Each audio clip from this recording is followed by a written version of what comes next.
So don't, I know me. Yeah, don't cash the check.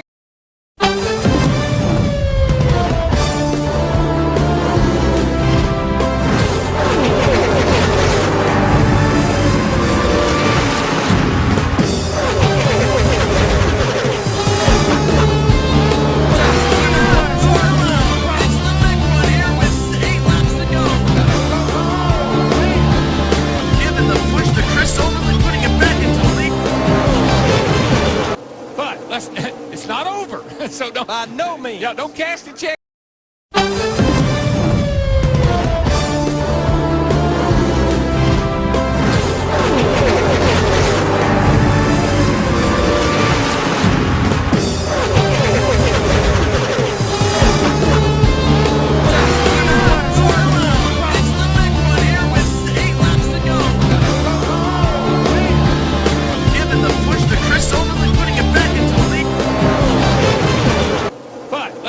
It's not over. So don't, I know me. Yeah, don't cash the check.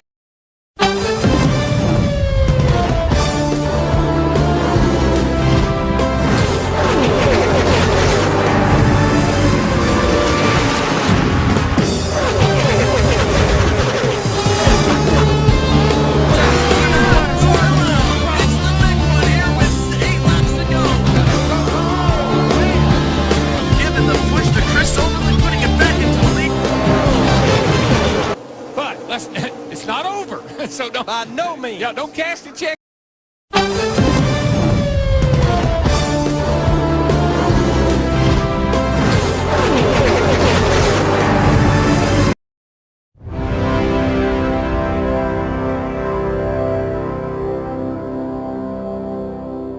Race fans, it's time for those most famous words in motorsports. Drivers, start your engines!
Michael Conti comes up at a corner number 4 in the checkered flag. He wins his first NASCAR iRacing.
Welcome live here at Daytona International Raceway. Steve Bonesteel, Shane Doherty coming up into the booth here for tonight's I've Got Ballz 250, the third annual running of this event here. These guys just now getting open qualifying up and out of the way as they get ready to get this race going here tonight. Yeah, we got a loaded field for tonight's event at the old Daytona tonight, not the new one. We're on the old bumpy surface that everyone has known and loved for so many years. Tonight we get to take the Gen 6 cars here for the first time really in ever, at least that I've seen. So it's going to be a very exciting night with how many participants we have in tonight's race.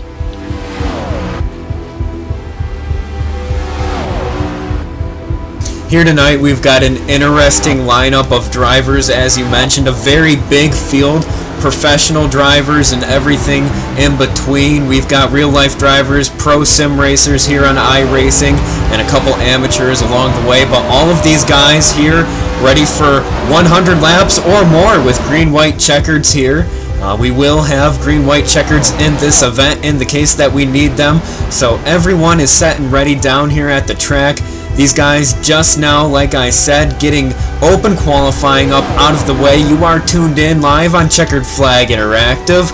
This is big here tonight, Shane. This is going to be exciting. I wish I was down there at the track, but then again, no I don't, because up here in the booth it's going to be incredible. Yeah, this is going to be one of those races where you're just going to have to hold your breath the entire time around the track at every lap. You just never know what can happen here at this track. Someone bottoms out, hits a bump, the whole field could be gone. It's just going to be one of those nights where you're going to have to watch the entire time, no breaks.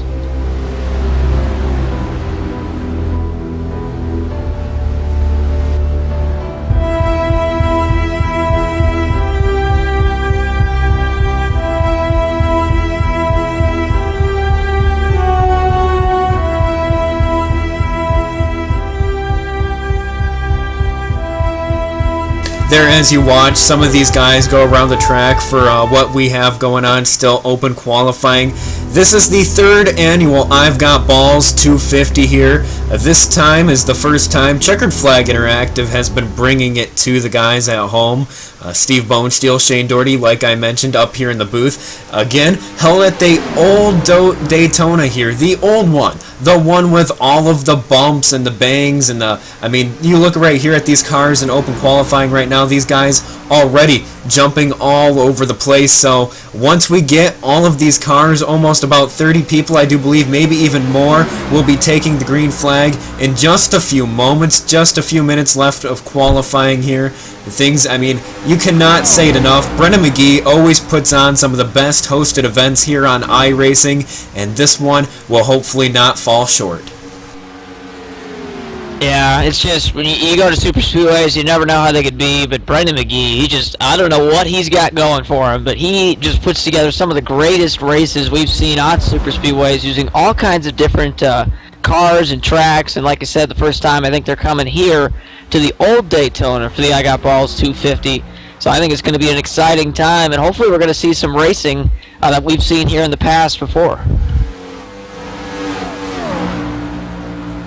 A lot of drivers have a lot of different strategies going into this race. They've talked about it. I've talked to a lot of these drivers, and we've got motors blowing in qualifying. No harm, no foul. You don't want that to happen in the race, Shane. And I'll go into some more of the details as the race gets ready to get going here. But these guys all set and ready to go here. They've put a lot of different strategies. Some drivers plan on sticking around towards the back. Some guys just say, hey, I'm going balls out, and let's go up to the front 2 and maybe even 3. We've saw some 4 wide racing here in the practice events. Yeah, and I think especially the thing to look at is going to be the surface of this track. It's very old. It's going to be a handful to hold a 3 or 4 wide situation. It probably is going to almost be impossible at one point. You're just going to have to ride in line at one point in this race. It's so difficult to be down there and ride over 100 laps on the bottom and have to deal with the bumps. $20 to the winner of the race, and then there will be $2 2 $5 purses given to 2 random drivers that finish inside the top 6. $5 to a random driver inside the top 15. And then $5 to the driver with the least amount of incidents, 1 lap down or less. And then another $5 to a driver inside the top 10 if there are less than 3 cautions throughout the entire event. There were 44 drivers total that did end up signing up, and so far quite a few of them have showed up. And then you see up on the ticker the top 10 will be highlighted, the positions in red. The number of the car will follow after the name. And these guys just have a few more moments left in the open qualifying before they will start getting down onto the grid, and we will be getting the green flag for some racing here at Daytona International Speedway.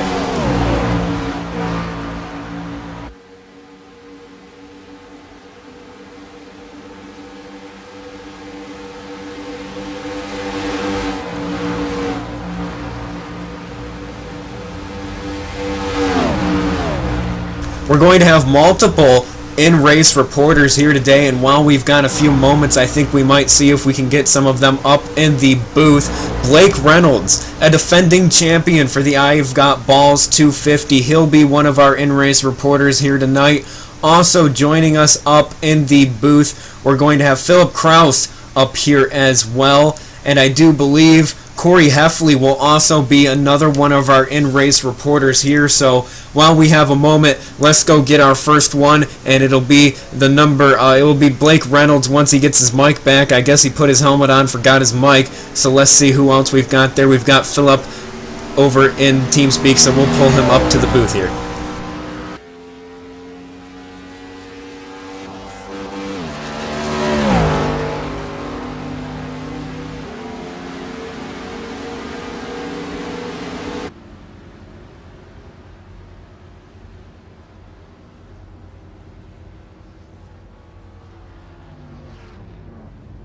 Hey Philip, Steve Bonesteel up in the booth. Do you have a copy?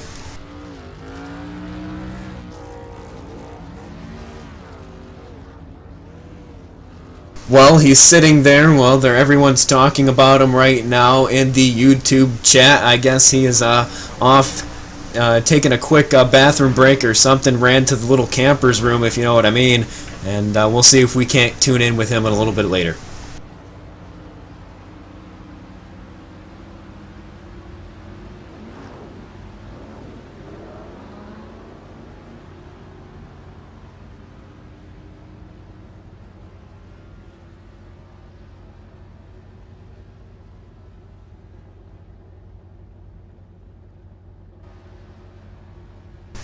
Open qualifying is now officially over with, Shane, and these drivers will be getting down onto the grid within about 30 seconds. Before that, we're going to take a quick commercial break, get everything set and ready to go for the green flag. Do not go away. Checkered Flag Interactive will be bringing you the green flag in just a moment.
Welcome back here to Daytona. Before we get started, let's go ahead and take the time to go through the entire starting lineup for tonight's I Got Ballz 250 here from Daytona.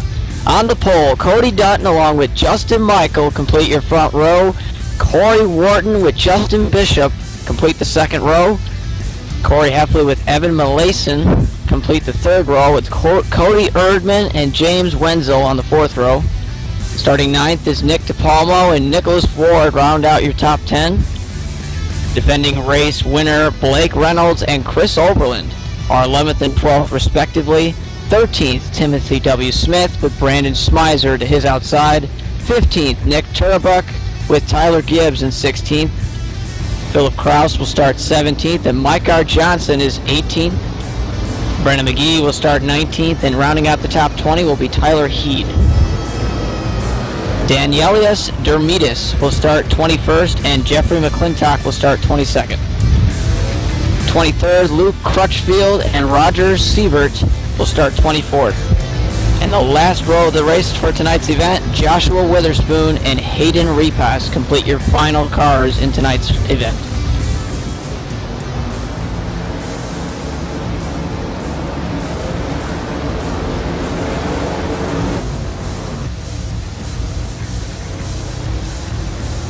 Now Shane, these guys rolling down the back straight away. What are some of the keys to this race here? What are these guys going to have to do to get the win? Well, number one, keep that car clean. Don't get tore up early. It's 100 laps, and it could even be more. Like you said, if we do happen to use those green-white checkers, so we definitely keep that car clean. Don't have to deal with damage. That would definitely ruin your chances. Also, try and keep as much track position as possible. Being up at the front is a lot safer, in my opinion, than being in the back. Because if you're up front, you certainly are in front of the wreck. And if you're in the back, you certainly are going to have to go through the wreck at some point. So definitely stay toward the front and keep the car clean, and you should have a great chance to win tonight's event. These guys just moments away. Brennan McGee will actually be up at the front row for winning in the shootout event last Monday. So here with the pace car lights off, we are set and ready to get the green flag for the I've Got Ballz 250, the third running here, January 25th, 2015. We are racing.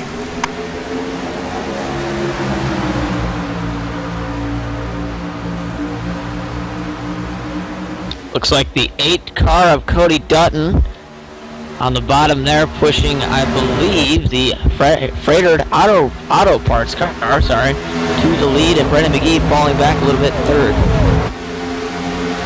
The field already starting to get a little bit strung out early on, but right now just taking a look up towards the front. These guys 2 by 2 rolling down the back straightaway.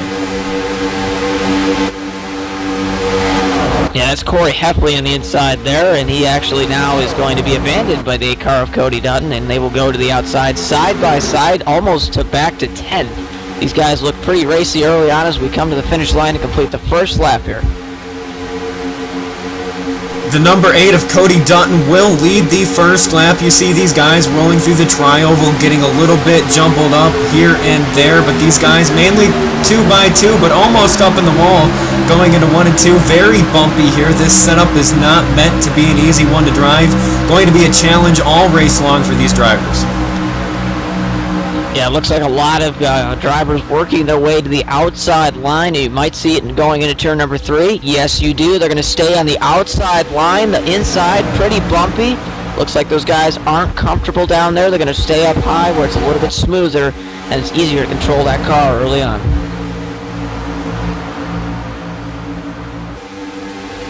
A wad of cars still in the tri-oval there, almost going 3 wide. The top 5 and almost now the top 6, all single file there. A few stragglers left down on the bottom of the track, struggling early on to get back up there. That will be Corey Heffley now squeezing up into that top line. It looks like that car is just bouncing around quite a bit here along with most of the other drivers. That splitter's going to end up hitting the pavement, and you're going to get tight. Turn 4 here today is going to be a massive problem at some point. I can predict that. Number 3 isn't up in the wall. Looks like he's just going to bounce off and keep going. Seeing everyone start to bunch up on that inside line. Watching the 47 of Chris Overland. He's been making his way up. The 3 cars goes around. And just as we say that, the 3 car is in the grass. Also, the 57 slides into pit road, no caution. We'll pull up a replay and take a look at what happened. No caution, and there's the caution just now. The 3 car, the Napa Auto Parts Chevy SS, just got turned around coming off the corner. He got up in the wall, bounced off, but then found more trouble. And it looks like, Steve, exactly what you were talking about. Turn number 4, the bumps on the bottom, the cause of that wreck. Just taking another look at it right there. The number 57 down on the low side gets into those bumps, gets really tight after clipping that apron, goes up the track, and unfortunately the 3 car is the only one that gets super major damage, I guess. And that's going to be pretty detrimental, and we'll see how things go here. But early on, troubles for the number 3 of Jeffrey McClintock.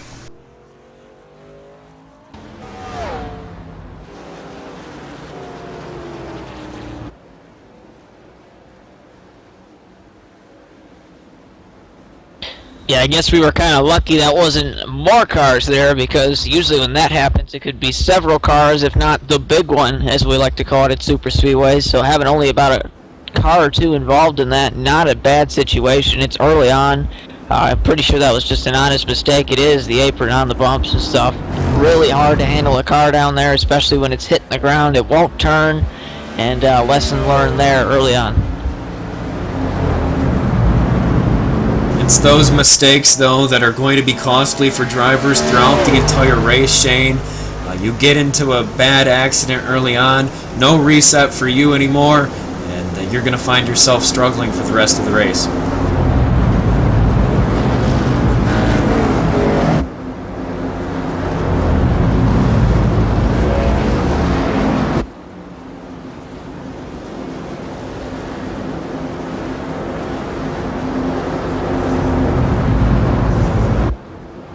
Yeah, early on though, at least the couple laps that I saw, and I'm pretty sure you saw as well, Steve, was pretty jam-packed considering they were just riding on the outside. It was pretty exciting seeing some of these guys come up through the field from their starting spots. We've got several guys who started outside the top 10 that have already made their way up into the top 10 and are looking like they're going to have some fast cars for tonight's event. Of course, everybody out here on the same fixed setup designed by Brendan McGee and his team here for this race, and it's been worked out for about a week and a half, 2 weeks now. Just some minor changes this week, and his idea to get it a little bit adjusted in turns 3 and 4 with some with some slight spring adjustments to help it take those bumps a little bit better. It doesn't appear it did too much.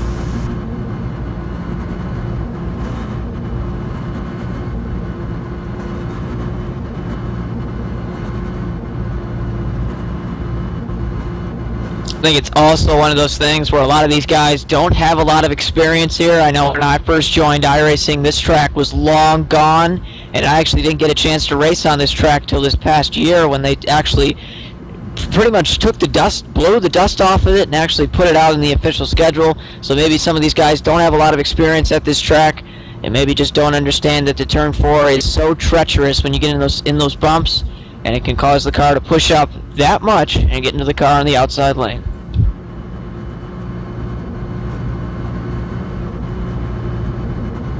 Luckily, Shane, it could have been a lot worse than it was, and I'm sure these drivers out here, they realized they got very lucky that it happened coming out of the corner than it did in the middle of the corner. If the caution happened in the middle of the corner, they would have had nowhere to go, and it would have been big time junk for everyone right behind that.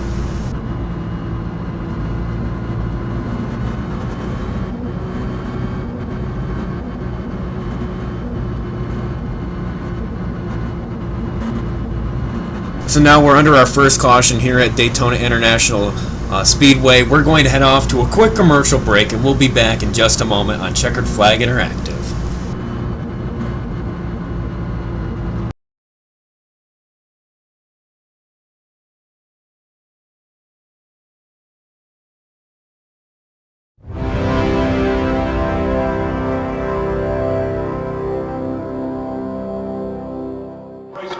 time for those most famous words in motorsports.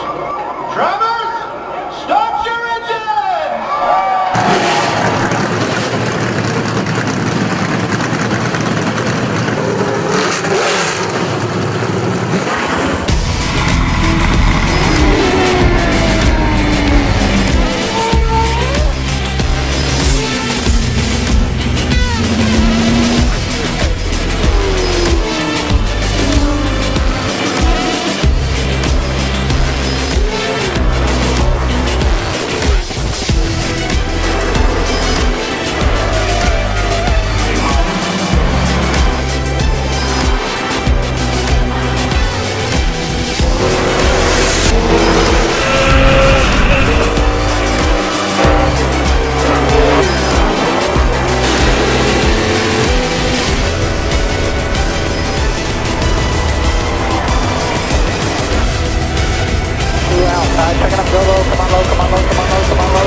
Michael Conti comes up at a corner number 4 in the checkered flag. He wins his first NASCAR High Racing.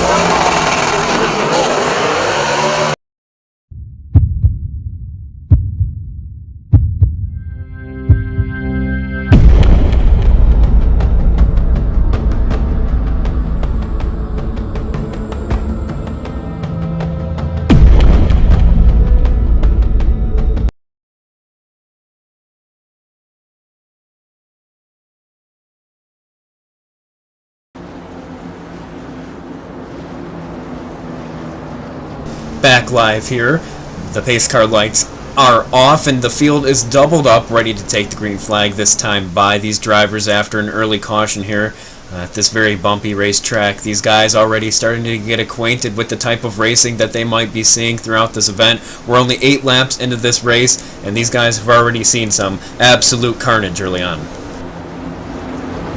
Yeah, and I think the interesting part to that is that it just got underway, but it's not going away anytime soon. That was pretty minor in my opinion. It's about to get a lot more wild. Maybe not at this restart, but definitely later in the race. It's the pace cars through turns 3 and 4, getting ready to get the green flag this time by for the first restart of the race.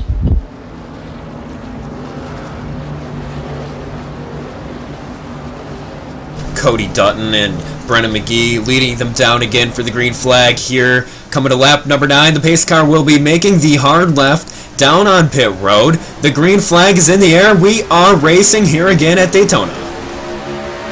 Huge jump for the 8 car of Cody Dutton as he swings to the outside in front of Brennan McGee, the inside line. Besides, Cody did not get going very well there. It's going to leave the outside as the preferred groove to be in here as we go through turns 1 and 2. Taking a look right now, the bottom line is starting to get a little bit of a run. Justin Michael with a little bit of help from James Wenzel on the bottom line, trying to get that run going. It's going to take a few laps to get that bottom line established. You see Philip Kraus in the back of the field there doing his blinking thing like he usually does. Getting that run here in 3 and 4, though. That number 14 is trying to avoid those bumps. Now he's going to bring it down to the bottom of the track and see if he can't get that run with some help from the number 43. Bump drafting will not be very effective here with all of those bumps. You'll basically just jump right over someone's bumper the way these cars move around. Yeah, he's got the 43 of James Wenzel behind him, but like you said, Steve, bump drafting, very sketchy, if you could say, really to do, especially in the turns. It really isn't going to be a big help like it is at the newer Daytona or Talladega per se. As you can see, they fall back there because the outside line's got momentum, steaming down the back straightaway. Brennan McGee and Cody Dutton pacing the field early on. You see in most of the field, single file already. Take a moment and crank it up with checkered flag interactive.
You see there, these drivers just doing an absolute beautiful job early on, keeping their cars in a pretty big pack so far. This is where pack racing is going to be completely prevalent, and even though the high line, which is unusual here, is being utilized completely, you see early on though, the number 14, I do believe he got that damage from some of the bumps in the corners.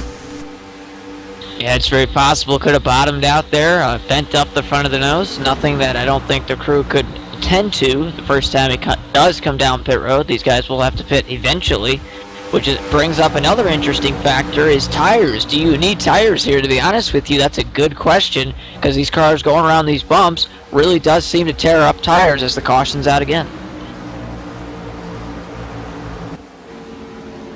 Drivers already trying to save it towards the back of the field there. Joshua Witherspoon with heavy front end damage to that Army Ford Fusion there with the Toyota logo on the back for some reason. Yeah, it looks like him and Nick DePalmo got together in a turn number 1 there. Pulling up the replay up on your screen, you see a little bit of netcode kind of got that one kicked off. And Philip Kraus sneaking by that one, and these guys with some heavy damage on the front of the car, and not really sure exactly how bad of damage that would have been for the other drivers if they wouldn't have been able to save it like they did, but they did a beautiful job getting those cars back under control after making contact. That could have been a lot worse.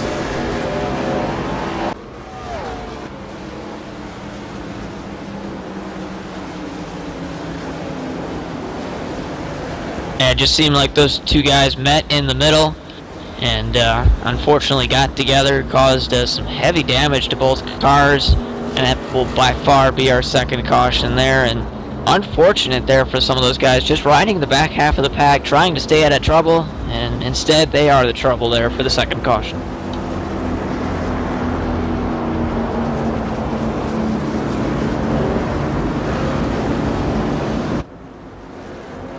Just want to thank you all for tuning in live here to Checkered Flag Interactive. Steve Bonesteel, Shane Doherty up in the booth bringing you the action just like we do on almost every other day of the week here for the third running of the I've Got Ballz 250. A big event here brought to you by Brennan McGee, as it is for the past 3 years, of course, but Brennan McGee is known for a lot more than just this event on iRacing. His guys and his friends always seem to put on some pretty exciting events here, and the I've Got Ballz 250 is just one of the biggest, if not the absolute biggest.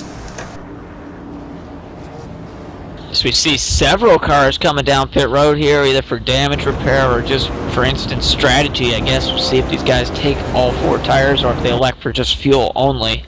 See some of these guys taking just fuel only as they roll out of pit road, so a little top off there for most of these guys.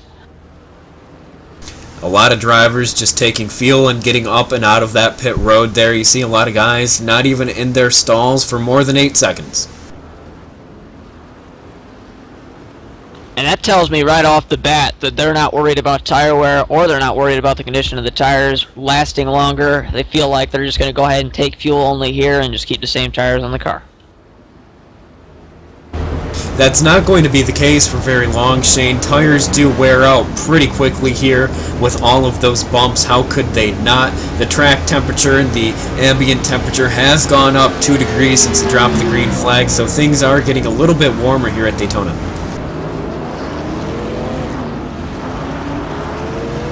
Yeah, definitely. Add in the hot temperatures with the slick bumps we got around this track, and it's a handful. So definitely, you go out here and win tonight, you did not win it the easy way. I don't care if you got help or not. Winning here is definitely a huge accomplishment, because you can now say, I have tamed the old Daytona. So definitely something that everybody in this field wants, but only one driver is going to get.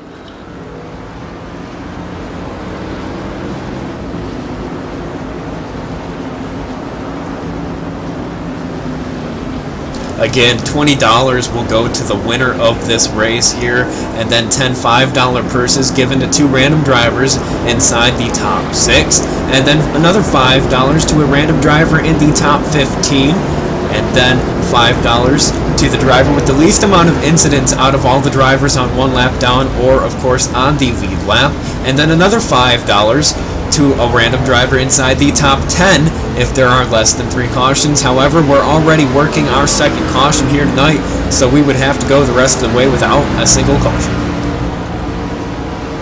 Yeah, which unfortunately probably won't happen, but was just a nice incentive throwing them there just in case. And it's one of those things where that last caution, it was at the tail end of the field, so not really sure why it had to happen. Well, of course it didn't really have to happen at the end of the field. These guys just need to get up in line and run a little while. There's nothing wrong with running 2 and even 3 wide here at Daytona. I mean, take a look at where these cars are right now. You could fit these things 3, 4 wide. And while you couldn't maintain 4 wide very well in the corners, you could at least do a 3 wide situation here pretty well. While the bumps are pretty hard on your car, this setup, while it's hard to drive at the same time, you can pretty much keep it in a nice line if you're careful with your steering input. Yeah, definitely, and just goes all back to some of that experience input I was talking about earlier. Do these guys have that experience of racing side by side, if not 3 wide here, at this track, in this setup, in this car? Obviously not a lot of time to practice, and what I've seen so far is these guys up front look pretty comfortable, and the guys in the back don't look nearly as comfortable. So that's going to be something to note as this race goes on.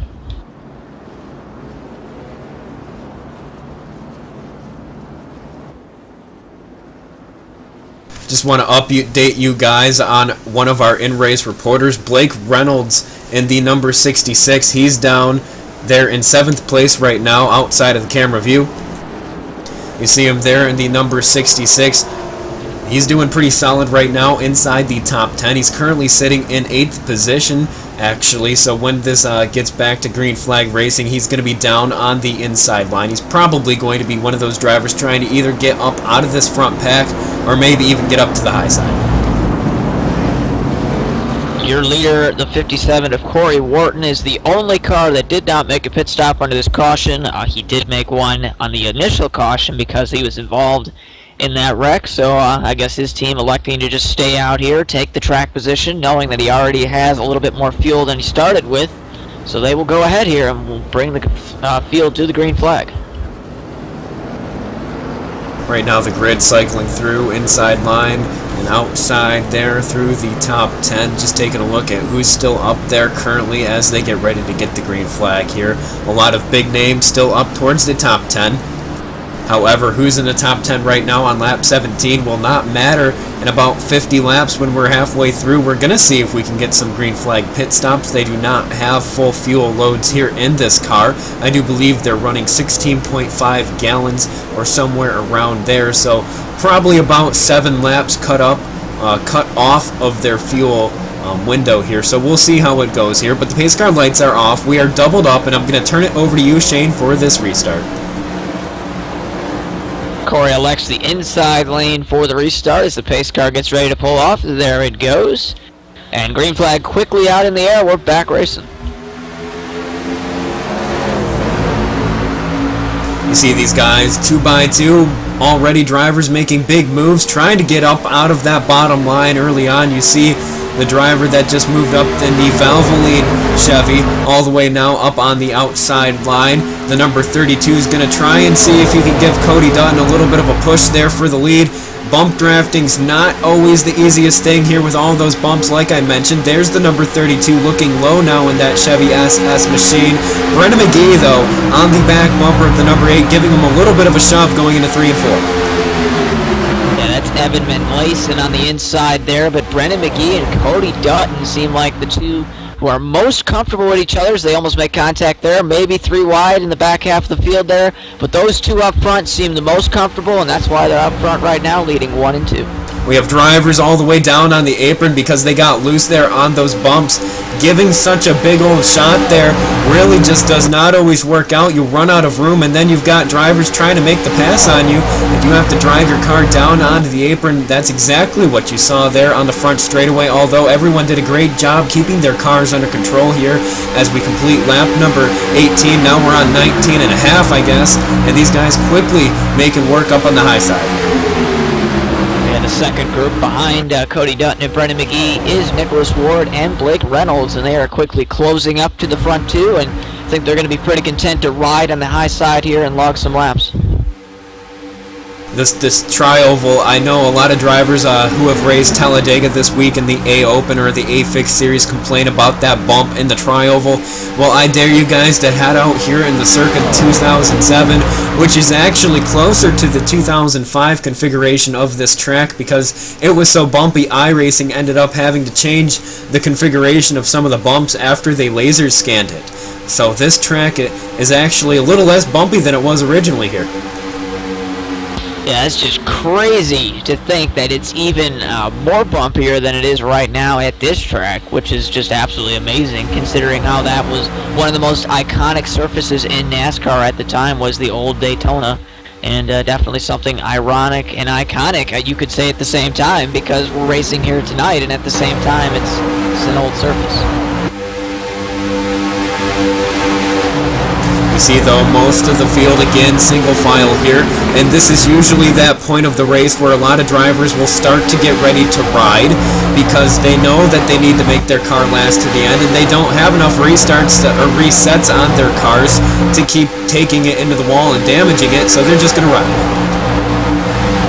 Saw the 14 adjusted Michael make a little contact there with another car, and that's the 83 car of Tyler Gibbs, and they sorted out nice and steady there. Chris Overland moving into the picture there in the Menard Chevy.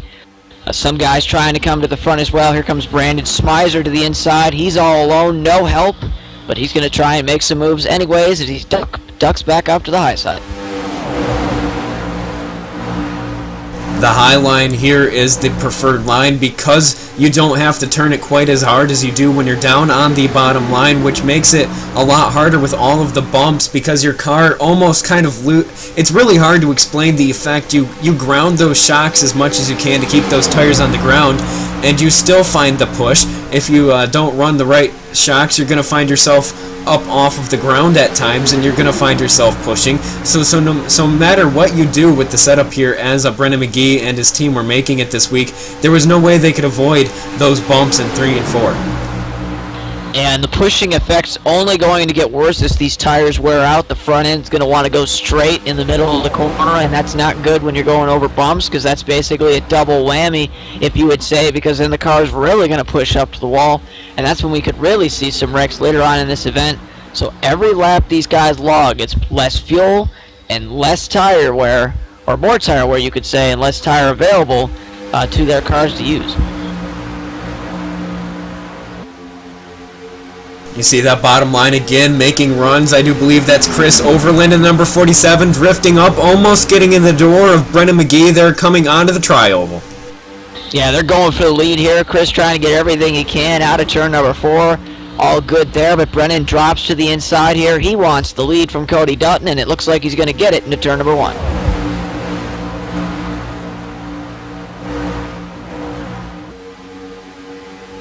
Impressive move, but Chris Overland now on the outside. The number 8's going to look in the middle. We've got contact. The number 20's all the way down to the grass. This is going to be interesting watching it in 3 and 4. Still 3 wide.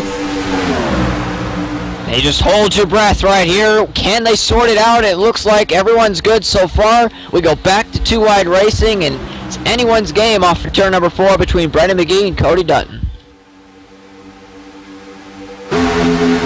We go up in the chopper here, the checkered flag interactive chopper, always strong up above. We could beat these cars if we really wanted to, but we're going to keep the camera on them. Chris Overland looking underneath that number 8. I mean, these guys, if they keep bumping like that, they're going to need themselves a hotel room, if you know what I mean. But these guys, 2x2 up at the front of the field, incredible racing early on. 25 laps, we're a quarter of the way through this race. Yeah, definitely getting down to it. Here comes Blake Reynolds, the defending winner of this race, to the inside. He wants cars in the wall. We got trouble. Huge wreck in the back. The 20 car of Brandon Smizer's hard in the wall, along with several others. His third caution's out. Smizer. The 20 car still sliding on his side. Oh, and the 57 gets him, and now Smizer's flipping.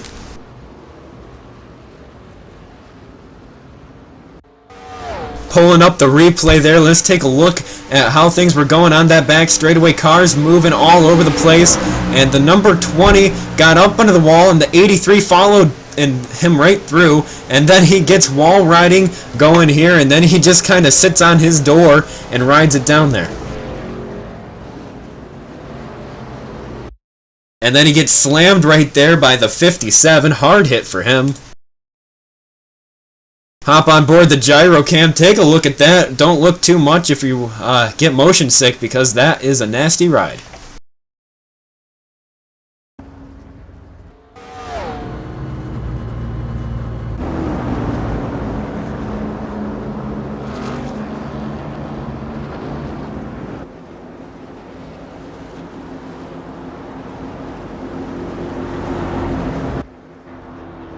Yeah, that is once again the bumps claiming another victim, and a couple of victims there as it takes out a couple more cars after those guys spin off the wall. Unfortunate circumstance there into turn number 3, but that is what this place is known for, wreaking havoc to the cars that race here, especially on corner entry there into turn number 3. That one going to be probably one of the biggest wrecks of the race so far. Track temperature still sitting at 67 degrees, so things have not got any hotter down on the racetrack, at least for the time being when you're talking weather. However, these tempers might start to get flared up for these drivers that just got involved in another caution, with drivers just losing control of their cars and getting up into the wall. However, we're under our third caution here tonight. Checkered Flag Interactive is going to take a quick commercial break. Do not go away. Shane Doherty and Steve Bonesteel return from the booth here at Daytona International Speedway.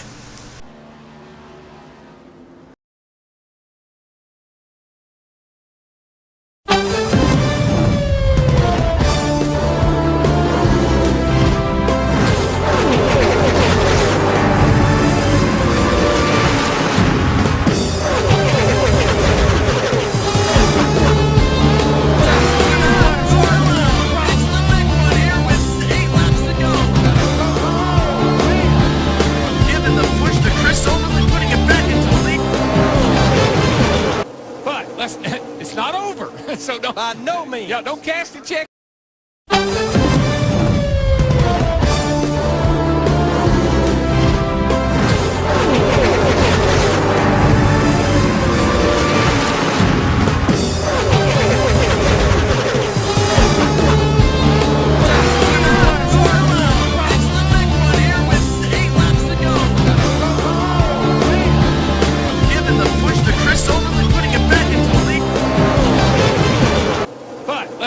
It's not over. So don't, by no means. Yeah, don't.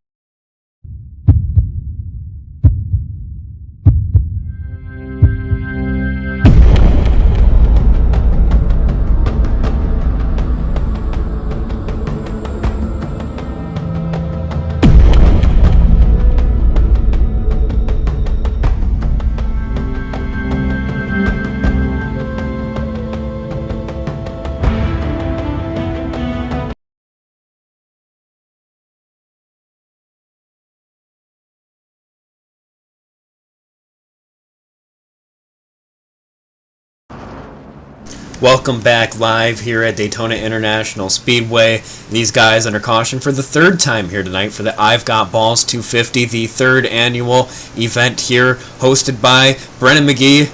And these guys here bringing it to you. Pretty exciting race so far. We had a nice little green flag run right there. A couple cars got tight going into 3 and 4 and got up into the outside wall. Yeah, and I think definitely that is one of those wrecks that the bumps claimed, and it will definitely not be the last wreck that the bumps claim here tonight. We're not, we are past quarter way in this race, but we've already seen 3 cautions, and most of them have been related to the bumps at this track. And it's just, if you're gonna win this race, you're gonna have to beat these bumps. You can't let the bumps beat you and ultimately ruin your race.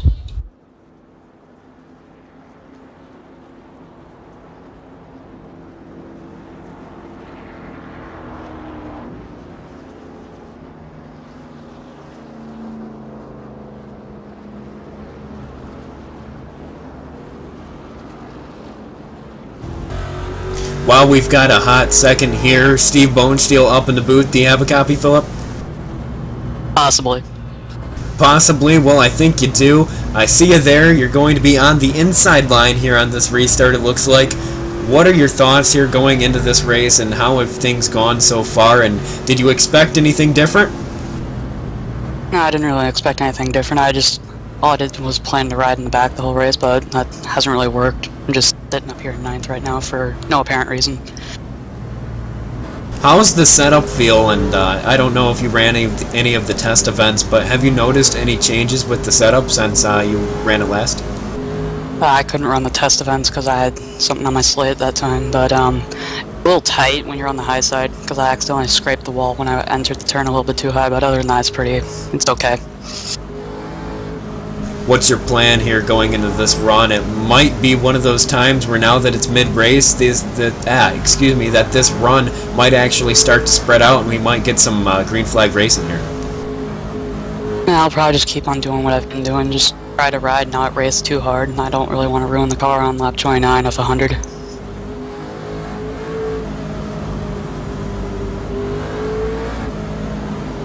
Alright, sounds good, Philip. Good luck here on this restart. Thank you.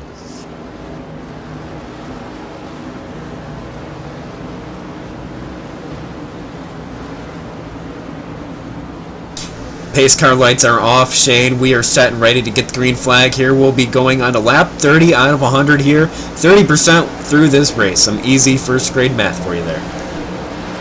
Yeah, definitely. There always helps out when you're taking it out of 100 as the pace car gets ready to pull off. Blake Reynolds, now the leader. Cody Dutton is on the outside of the front row in second as the green flag flies. We're back racing once again.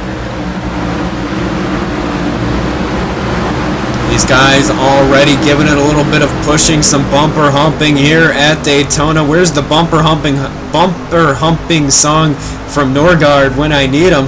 Here we go. The bottom line for the first time here tonight coming into play. The number 66 big time push from Chris Overland there, taking the lead right after the restart. Yeah, Cody Dutton did not have anyone pushing him on the outside lane. That's why he falls back to third. And now we'll see Chris dive to the inside. He's going to push Blake up to the lead, but now he wants to lead himself. So they work side by side into turn number 4, and Chris gets really loose. Yeah, Chris got very loose there on the bottom of the track. That was a very good job. Oh, we got trouble! 14 in the 08 get hooked. Will they save it, the 08? They're on the bottom, but the caution's going to come out anyways.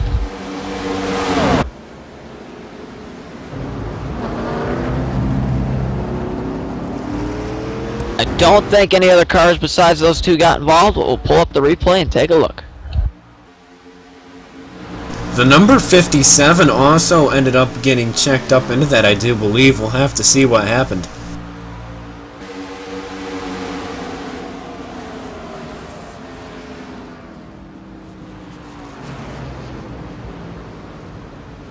The 57, he got pretty lucky there. He just slowed it down. It looked like he got involved on the telemetry data. He just stopped. However, the number 14 of Justin Michael, he did not get so lucky. He was the cause of the caution. Got extremely loose, as a lot of drivers did. You saw the number 8, Cody Dutton, going all over the place there. He just walls it there, gets into the 08, and into the grass. Both of those cars go.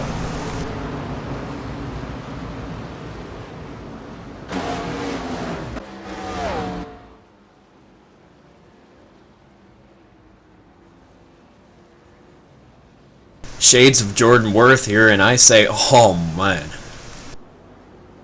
Yes, definitely. Oh man, really does apply to that right there. It's just crazy racing we've been seeing here at Daytona, but it really does apply when you're talking about a track like this. So much legacy and so much wheelman status, I guess you could also say. It really requires a lot of effort to get around this track with the bumps, and really starting to show here. The guys up front even struggling with their cars and when they're trying to take the lead.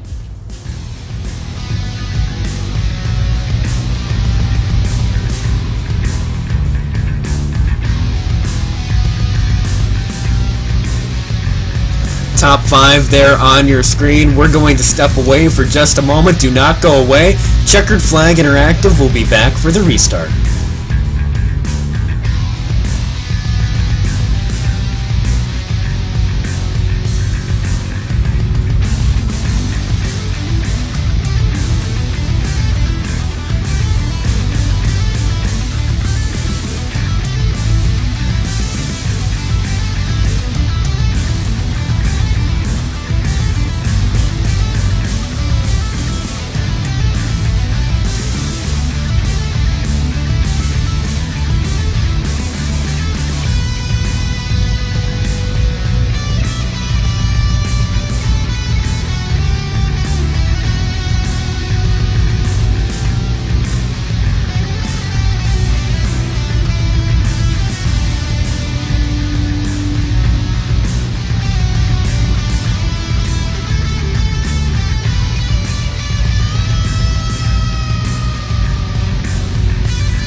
Back here live from Daytona International Speedway. These guys will be getting the one to go this time by 34, now 35 laps into this event. The I've Got Ballz 250, brought to you by Checkered Flag Interactive.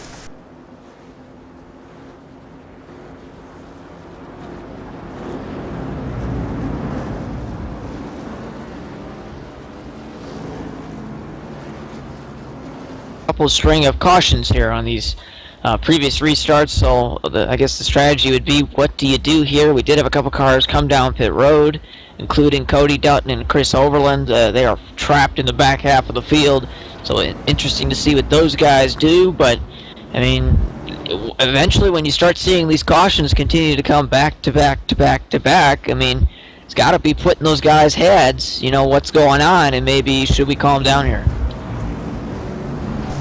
Yeah, we're working our fourth caution now, 15 laps under caution, so things better start getting single file and maybe even too wide, and these drivers need to calm it down, because there won't be anyone left at the end of this if 2 or 3 cars get taken out every 10 laps or so. Philip Kraus, one of our in-race reporters, also is now up into that 4th position there on that outside line. Yeah, talking with him, I guess he kind of just felt like whatever's happening is happening. Well, he's up to 4th now, so he's probably got a nice little smile on his face, and he's up there, the highest he's been all night. See what that 19 car can do, the Twitter Ford Fusion.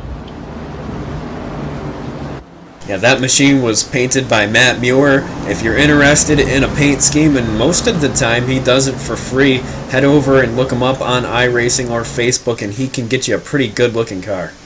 But here the pace car lights are off. These guys set and ready to get the green flag. Going to be going green now on lap 36. The pace car makes the abrupt left-hand turn, and we will be getting the green flag. We are racing. A monster jump for Blake Reynolds as he rockets to the front, a couple car lengths lead over the entire field. He swings to the high side, now back to the bottom. He's trying to decide which lane to go in, and he's swerving back and forth. Oh man, that's going to get him wrecked out there if he keeps driving like that, that's for sure. Only 36 laps into this event. If you want to be sideways in front of the field, so be it. But don't do it while you're in first, because we're going to look 3 wide, and we're going to stay 3 wide. Corey Wenzel on the inside lane decides, I want the lead, or at least try for the lead, and they're going to single out Blake Reynolds. And Philip Kraus gets in the wall there. He keeps it going. Good save for everybody, and we're back to 2 wide. Things getting loose. You've got, wow, these drivers doing the best they can. We almost saw big time junk there, as it did look like, I thought it was Corey Heffley who almost went up into the outside lane. He's now going to squeeze up there so he doesn't have that problem. But now Blake Reynolds almost getting up into the outside wall.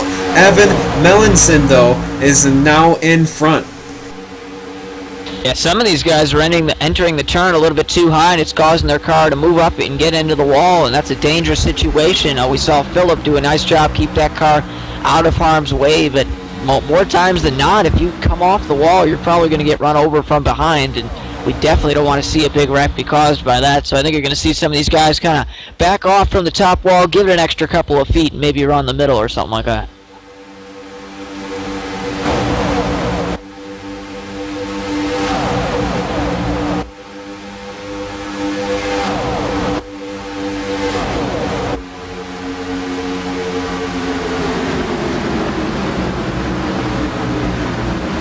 Majority of the field is now single file, but a couple guys trying to get down on the bottom. We're on board with one of those guys on the bottom just for a brief second there. Now take a look on the outside, 3 wide.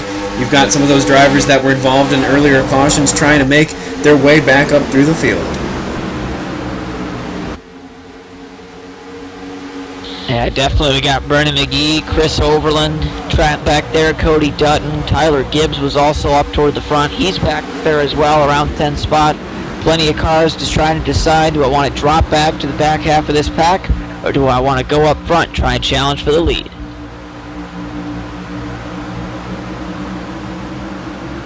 Right now, the number 32 is maintaining up in front, though Blake Reynolds is on his back bumper, pretty much allowing him to stay there.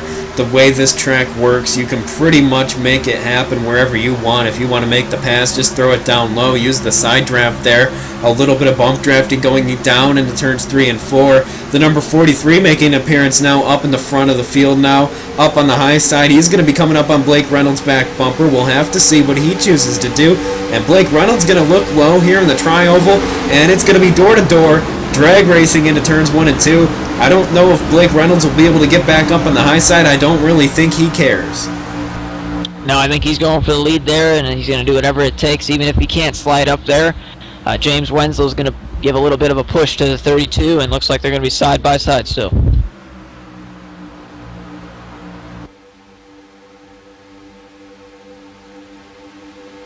You're watching the I've Got Ballz 250 here live on Checkered Flag Interactive. Lap 40 out of 100. These guys starting to rev it back up after a couple cautions there. We've had 4 cautions. You can see up on the top of the screen. 4 cautions, 15 laps under caution. These guys doing the best they can right now, putting on a show. Chris Overland making a move to the bottom side.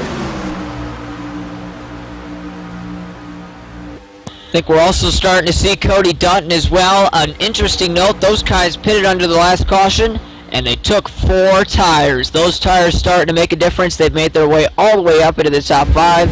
They seem like the cars to beat right now, but they're kind of trapped here as Blake Reynolds is still on the inside. Another chance to crank it up here live on Checkered Flag Interactive. You see these guys 2 by 2 up in the front of the field, and everyone towards the back is just hanging on for dear life, just waiting for the big one.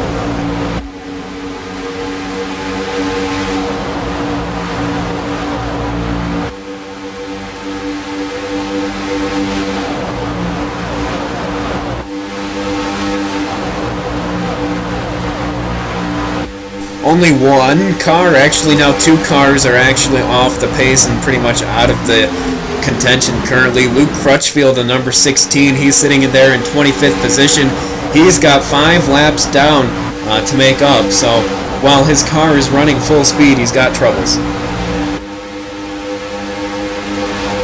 Finally, that 8 car, Cody Dutton retakes the lead. That car is looking really strong, and right now trying to be the favorite. At least he's led some laps early on. He came down pit road, like I said, took 4 tires. He's back in the lead. He's got the freshest tires in the field, and he's now got the best spot in the field. Up front, clean air, nobody around him. But here comes Chris Overland, and he's going to put it to the outside of Blake Reynolds. I don't think Blake was expecting that, but he makes the move anyways, and side by side for second. They don't call it the I've Got Ballz 250 for nothing. These guys out here showing all the balls they have. Some of these guys, I guess they took my balls. I would never make any moves like this, but I hope they didn't take my balls, Shane, because that's kind of weird. You never know, though. You're on iRacing. Some guys are into some pretty kinky things. You never know what conversation under those caution laps are going to be like. Here is these guys now. This number 66, Blake Reynolds falling back. Chris Overland looking for the lead. All of a sudden, the top 3 have kind of broken away from the rest of the pack. Evan Manlayson on the bottom, trying to make things work with no help. And it looks like he will take the second spot from Cody Dutton with a strong push forward on Chris Overland. Big time move for Chris Overland there, the number 32, giving him a nice shot on the bottom line there. Now moving it up middle lane. These guys got the run. They're going to move back up in the high line here. Down the back straightaway, these guys single file for the top 4, but then you've got Blake Reynolds underneath the number 43 trying to make something happen. Now you've got Cody Dutton in the 8 Budweiser Chevy making a move down there. Now the 47 being a Tony Stewart making the block there down through the middle of the corner. He's not going to be able to go anywhere with that move. Now the 47 going up towards the wall. Cody Dutton loose! He gets a nasty case of bumper hook, and he's going to head it into the head-on in the wall. That's a tough break for Cody, and that is just a classical case of some iRacing bumper hook, as we say, Green. He did a beautiful job not coming back up in front of the field, overcorrecting or anything like that, but sometimes I almost think a lot of drivers just kind of wish they did to have big junk and maybe get that reset. Of course, that's probably not what he was thinking since he's good friends here, but big times blocked by Blake Reynolds there. Yeah, he almost got himself turned, but he makes the move. Everyone allows him to get in there, and now he goes back to the bottom, so obviously trying to get the fastest lane. Trying to be really aggressive early on, and there's nothing wrong with that, but there's a lot of cars in this pack. One wrong mistake, and this could be most of the field we're talking about. I mean, these guys 2x2 towards the front of the field, anything can happen, and it can just be big junk taking out everyone from first on back. Once these tires start to wear out, like we saw that last run, you never know. You're going to go into that corner, and it's just simply not going to turn, and the guy on the outside is going to turn you, but it's not going to be the direction that you necessarily want to go in now. Evan Malayson there on the number 32, getting out on the high side due to the push from the number 66. There's the number 43 as the 66 gets into that wall, almost 3 wide. This is going to be an interesting situation coming up. Cody Dutton is slow. He's in front of the field. There's nowhere to go. It's not like at the new Daytona where there's a high side dedicated to lap cars. That's not the case here, so this could get interesting as they're going to catch this lap car. Taking a look right now, the 47 and the 08 moving up towards the higher lines. Now the 08 going underneath the number 47. That would be Cody Erdman there in the 08 trying to make that run. Tyler Head making an appearance towards the front of the field there in the Pepsi Chevy. Gonna think about giving him a bump, but he's not gonna do it. The 32, Evan Malayson there on the number 32, giving him a push. The number 47 with the HD Radio Network on the hood. Going to take the lead here on the outside. Christopher Overland is going to lead this lap.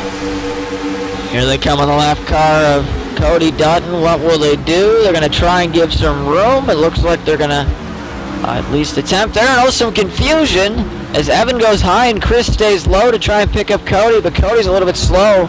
I wonder what they're doing there, and apparently Chris is going to push Cody. Not exactly sure where that strategy comes into the smarts of anything, really. Cody has a little bit of a problem with that car. I guess no damage on it getting that reset. However, now he's in front of the field, and he's going to end up staying on the lead lap, Shane, because of the number 47 giving him that push.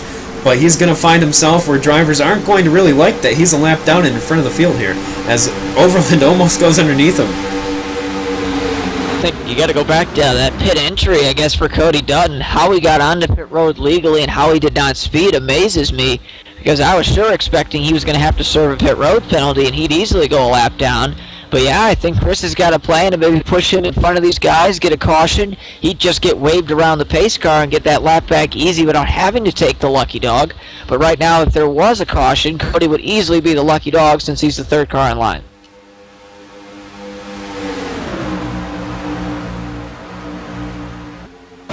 We go back up into the chopper here, taking a look at what we have towards the front. Corey Heffley there in the number 52.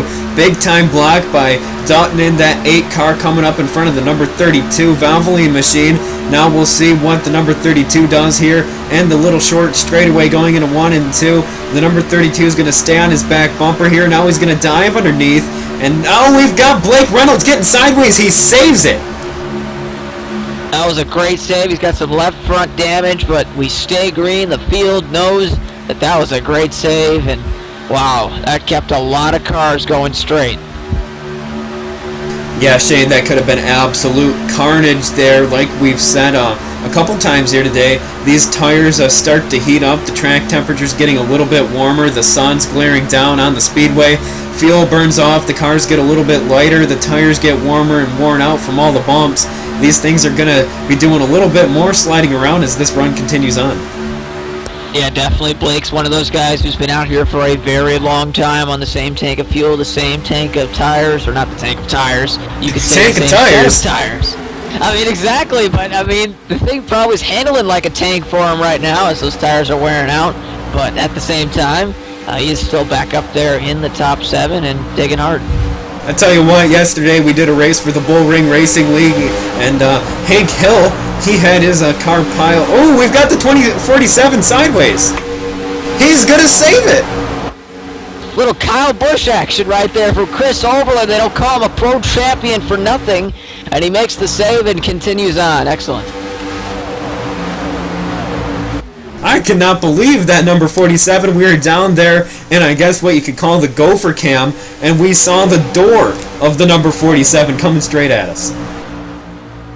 Yeah, definitely. If iRacing had those sparks that came out from underneath the car, I guarantee you there would have been a shower of them, because Chris Overland put on his Kyle Busch reenactment there and decided to take the car for a spin on the apron and track, and he saves it easily there, and it's an impressive amount of driving there, and he's still got a race car to play with, so we'll see if he can get back up there.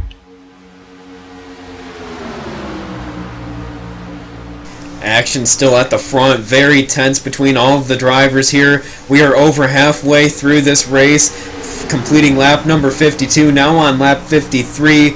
These guys set and ready to, like I said, this is a longer run. However, these guys aren't taking it easy. They're racing incredibly hard here at Daytona International Speedway, the Circa Daytona from 2007.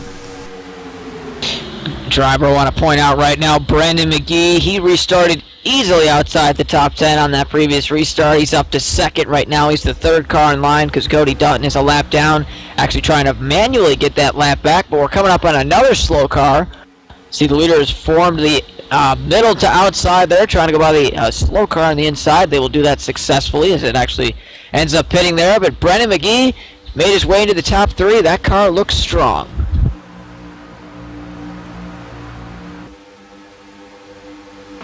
Just want to thank you all for tuning in live to the I've Got Ballz 250 here live on Checkered Flag Interactive on our YouTube channel here.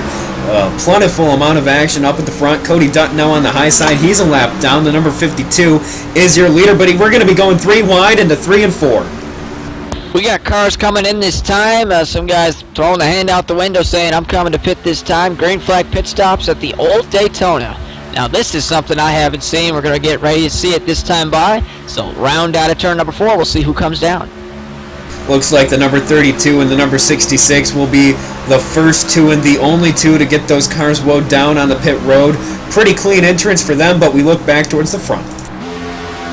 It looks like Philip Kraus and Chris Overland come as well, but as you said, Steve, back up to the front. Corey Heffley and Brendan McGee battling for the lead. Cody Dutton is on the tail end of the lead lap at the moment, but like you said, he's trying ever so slightly to get a caution here, get back around the field and rejoin on the lead lap, and he is fighting hard right now. He's doing everything he's supposed to do. Try and stay in front of these leaders. Doing a beautiful job, though. Very lucky, too, that he was able to stay in front of these guys and not really find himself in a bad situation. Doesn't look like anyone from the top 5 or 6 there will be diving down pit road this time by. Pit stop should happen within about 5 to 10 laps at the max here. I don't see anyone with enough fuel to go more than 10 more laps. Maybe some of the guys that pit on that last caution having a little bit more fuel than everyone else, but these guys out here right now all running for track position aside from the number 8 who is in front of the field, and he is on the tail end of the lead lap. Yeah, interesting when I saw some of those guys who came down pit road. It looks like some of those guys took tires, and I think their plan is that they're going to pit now under green, and they're going to go ahead and not stop the rest of the race. They're going to take those same set of tires, the same tank of fuel, and they're going to try and finish the race on it. And they're going to try and see if they can get some track position and ultimately try and win the race. So, interesting call. It's what we usually see on the iRacing service on the usual speedways, but this being the old Daytona and all the carnage that could ensue, it's an interesting call. Taking a look at the second pack right there, Tyler Gibbs and the number 83. He has some help from the number 43 of James Wenzel, as well as the number 27. Nick's doing a good job hanging on there. Nicholas Ward in front of these guys, getting a little bit of a bump draft there going into 3 and 4. These guys have not come down pit road quite yet. I would like to mention Corey Heffley and that number 52 machine. He has gone down pit road a whopping 8 times so far in this race. And I think the front of that car can speak to that. He had some damage. I don't know if he sustained that under this run or beforehand, but he's up there battling for the win at the moment. With that kind of front end he's got, that's impressive as they come up on Chris Overland. Looks like that strategy is going to get him lapped. He's going to have to stay in the draft and hope these guys come down to pit road. Very incredible racing so far, and now with the pit stops coming down and these guys starting to spread out even more, we'll really have to watch closely and see how this changes the perspective of the racing on the racetrack. Will we continue to see these guys battling 2 and 3 wide, or will we start to see a single file line with only 3 or 4 cars in it?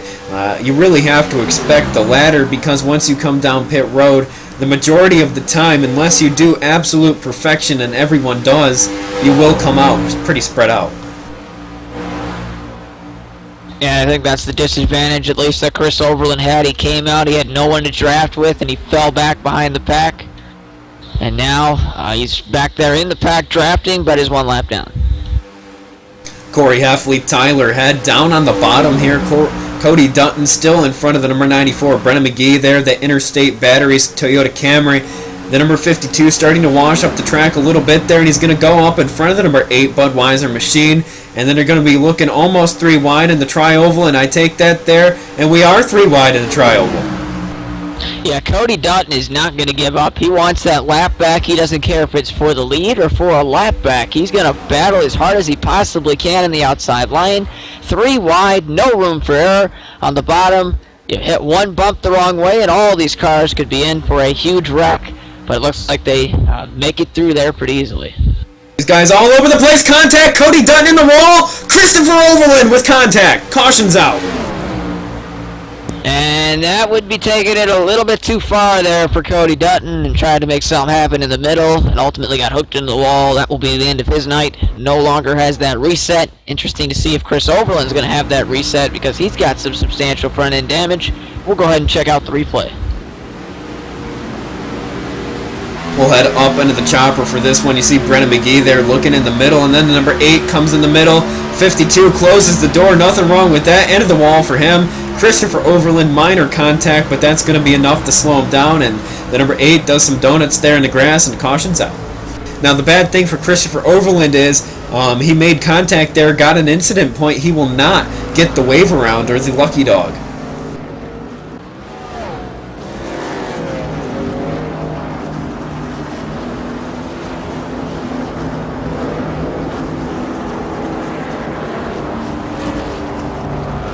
Yeah, that's definitely an interesting point, but I think Chris has got something more to worry about than just getting his lap back. That would be the front end of that car.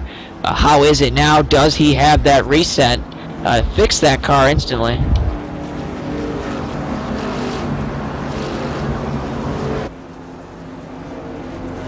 Now here, as we're under our 5th caution here tonight, we're going to step away from the broadcast really quickly. We've got about 40 laps left, and we'll probably have around 35 when we get the green flag here. Do not go away. Checkered Flag Interactive returns from Daytona International Speedway in only a few moments.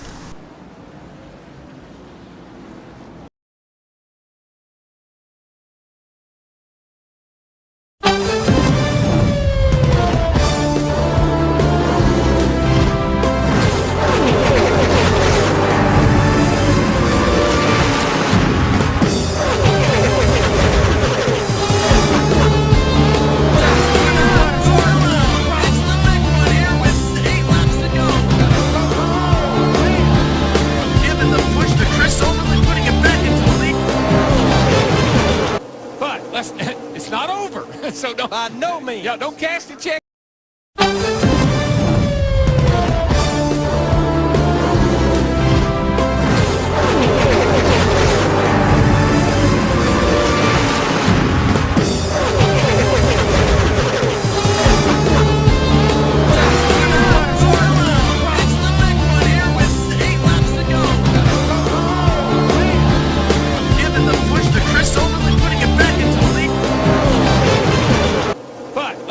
It's not over. So don't, by no means. Yeah, don't cast a check.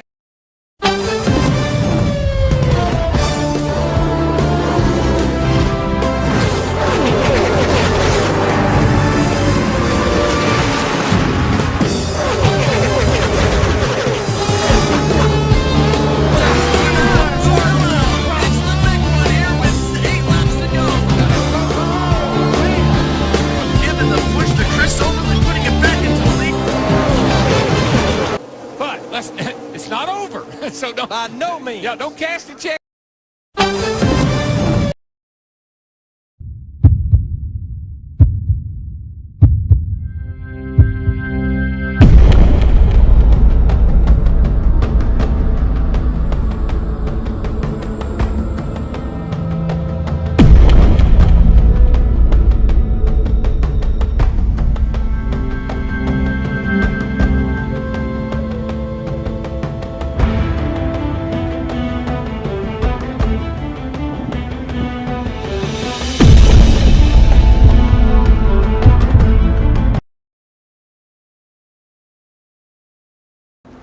Back live here on Checkered Flag Interactive. These guys going to be getting set here 2 to green, and we'll be getting the green flag in just a few minutes. Not much happened on pit road. Justin Michael, however, taking a little bit of strategy with no tires and just fuel, and he'll get out there with his reset, so an undamaged car now up in front of the field. And I do believe Corey Heffley got that car fixed as well.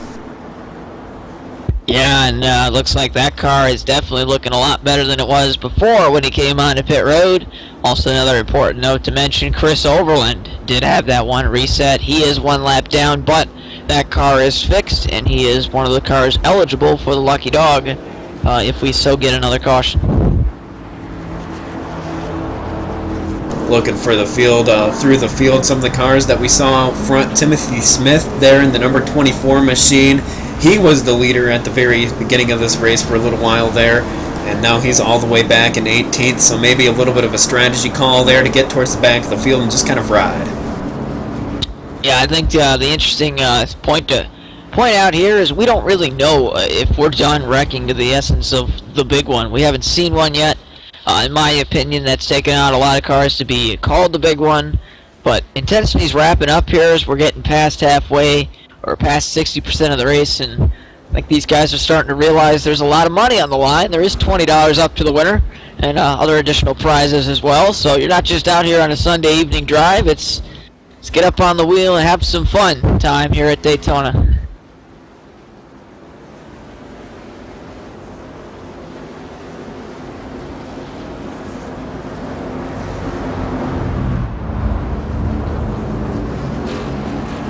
Just want to thank you all for tuning in live here to Checkered Flag Interactive. Steve Bonesteel, Shane Doherty bringing you the action here live from Daytona, the 2007 layout of Daytona. So it's a very bumpy Daytona here today.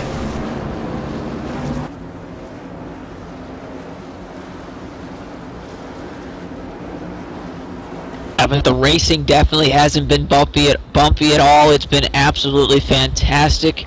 Everything, in my opinion, that's lived up to be, and much more, and we're not even done yet. A lot of long ways to go, a lot of cars. They're going to be making some moves here on this restart, probably another one drawn down the road. You just never know what can happen here. There's not a lot of room, but definitely a lot of drivers hungry for those $20.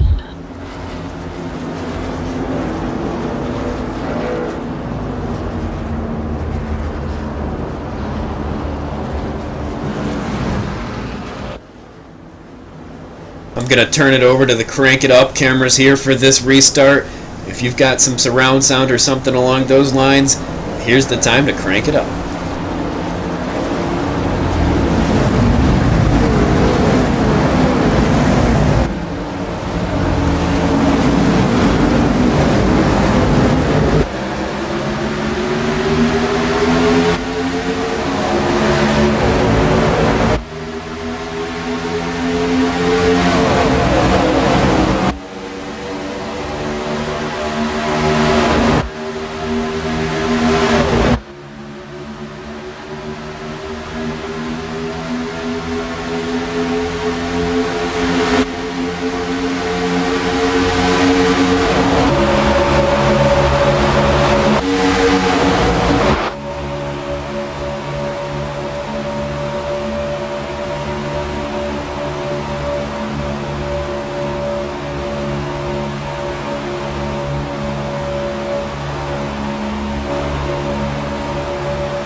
Tyler Head now out in the lead. That number 4 has got a little bit of help from Justin Michael, a leader from earlier on today, also getting involved in a caution.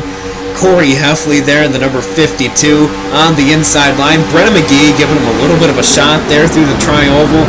The 4 and the 14 there in the lead right now, not going to be given up easily on the high side. Yeah, I think Brendan McGee's got one of the strongest cars left in the front half of the pack. He was working with Cody Dutton earlier. Obviously not going to happen right now. Cody is in the back half of the field, one lap down. So who is he turning to now? Corey Heffley in the 52 car. Both those cars have been really strong all night long. They're working the inside here, trying to take the lead away, but Tyler Head and Justin Michael up there making it hard for him, and that's what we're seeing here. Philip Kraus a little loose on the inside as well, and these guys are getting a little bit feisty up there for the lead. Tyler Head will not lead that lap. The number 52 machine of Corey Heffley will lead it just by a little bit there, I do believe. So now as they go through turns 1 and 2, Corey Heffley now on the inside still. Tyler Head with a slight blink on the high side. These guys going 2 by 2 down the back straightaway. Things are still tense at the front of the field. At the front of the field. Little tongue twister there, definitely, and Tyler Head ducks to the inside there. I guess maybe trying to give the 14 of Justin Michael some clean air, maybe cool the motor a little bit there, trying to move back up, but he's going to go ahead and shut the door to Justin Michael. He wants the lead on the outside. He's got some help from James Wenzel, and here comes Corey Heffley back on the inside, and these guys just keep going back and forth.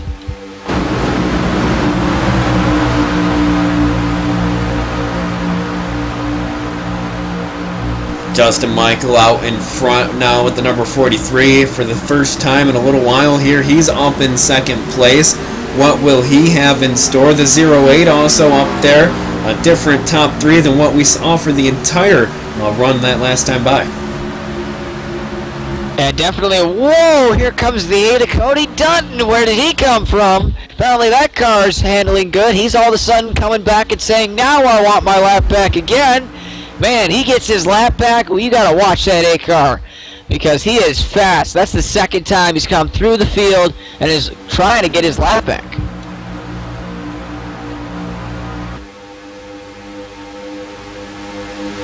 Very impressive driving by Cody Dutton there. Even though he did pretty much cause that last caution, didn't get a wave by or lucky dog, anything like that. He says, well, I guess I'm just going to have to drive it up to the front once again and show these guys that I'm here to take my lap back one way or another. And Tyler Head looks like he's pretty happy to push him on the inside there. Try and get him in front, and looks like he will do that.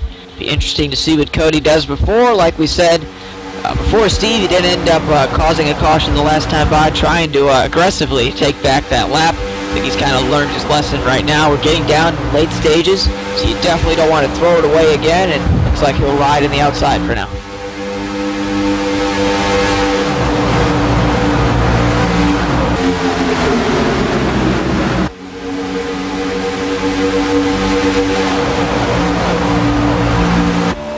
Taking a look out of the back of the number 14 there, you see that inside line.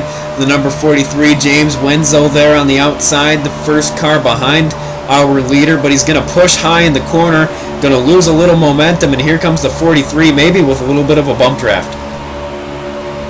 And they almost make contact there. There's Blake Reynolds and James Wenzel. But Blake's found his way back up toward the front. The 66 looking strong once again in the later stages of this race. But remember, Cody Dutton's leading this pack. He's off the lead lap. He's one lap down. Technically the last car on the lead lap now, you could say. And Justin Michael in the 14 car is currently scored as your leader. Tyler Head on the inside looking for the lead. Both these guys did not lead early on, but they found their way to the front in the later stages of the race.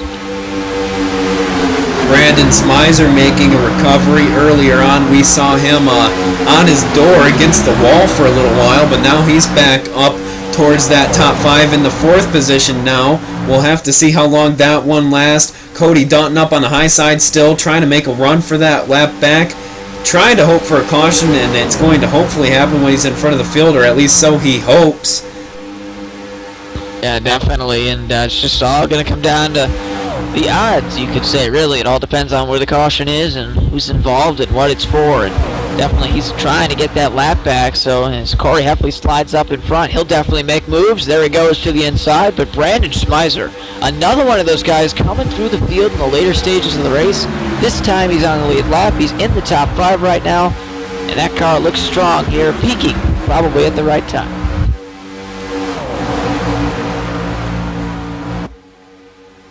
Getting tight there, Cody Dutton again. He does not want to cause another caution because I do believe that would end up getting him black flagged since he was at fault for that last caution there. And just as we say that, he makes an aggressive move to the outside and gets that car back in line. He'll look to try and see what he can do next, but it's just a lot of guys racing for different reasons up here. We got guys trying to take the lead. We got guys racing for fun, and we got someone trying to get their lap back up here. So just a lot of chaos going up in front of this pack, and now it's kind of formed into a lot bigger pack, one of the biggest packs we've seen all day. And while that means there's a lot of tense driving, that also means if there is a wreck, it's going to be an absolute massive wreck. Take a look, though. Brandon Smizer on the inside line, getting a push from Blake Reynolds, a defending champion of the I've Got Ballz 250 here. I do believe he won last year in that number 66 machine, but right now giving a push to Brandon Smizer, a little bit of a pinch down from the number 4 of Tyler Head. Blake goes underneath the number 20. We're going to be 3 wide going on to the backstretch. No, just kidding. Oh, maybe not. Maybe got it right the first time. Oh, I don't know what they're doing here. They're still going to go 3 wide. I don't think they know they're 3 wide. They're 3 wide, 3 rows deep. Can they hold it? Very intense. Corey Heffley up against the wall. We got trouble. Big trouble. Here's the big one. Philip Kraus is gone. But most of the field is too. I did see that car land after it went through the grandstands, but we've got several cars taken up there. That's probably 3/4 of the field.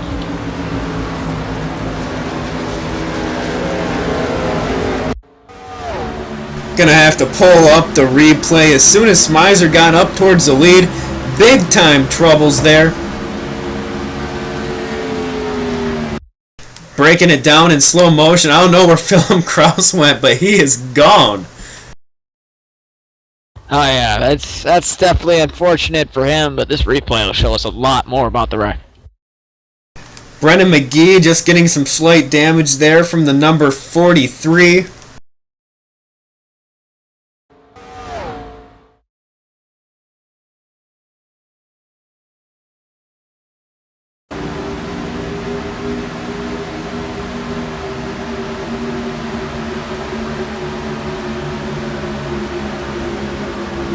We'll hop on board with the 43 of James Wenzel down on the bottom. You'll start to see some smoke up on the high side. There it goes. Just nowhere for him to go. And then just big time trouble.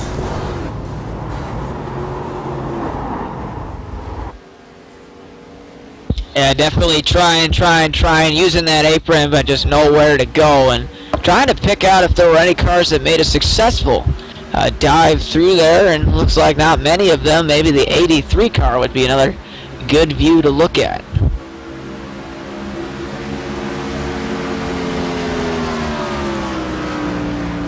We really got to take a look at what happened to the number 19 of Philip Kraus there. Yeah, definitely. I don't really know what happened there. He got hooked, but he reappeared eventually. Yeah, he got hooked, but the sim kind of like launched him like into outer space or whatever, and then all of a sudden he came back. That didn't make a lot of sense. Yeah, he just vanishes there, and eventually his car just kind of comes back.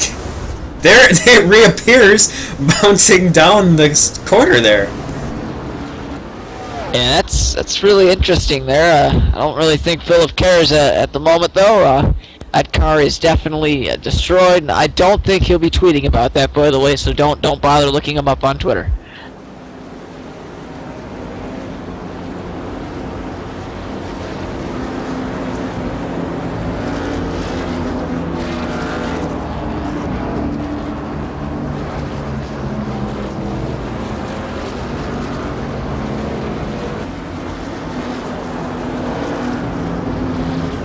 Oh, we've got... Oh, the lucky dog gets into the back of a lead lap car. Wow. What in the world just happened there? The number 89. First time he's seen anywhere is a higher than like 20th position here, and he's just drove himself up in front of the lucky dog car. Yeah, that didn't make any sense, and Hayden repassing the 89 car is going to get an EOL penalty for that, but what on earth were they doing there? When the lucky dog's coming, you're supposed to stay at least in the low lane or middle. That car goes straight up to the wall as if he's trying to block him, and bam, they make contact. You see the top 5 on your screen after 77, now 78 laps. Tyler Head, Blake Reynolds, Tyler Gibbs there, and the number 83, Cody Erdman in the 08, and then you've got the number, actually it's going to be incorrect, the number 52 of Corley Heffley will be in that 5th position.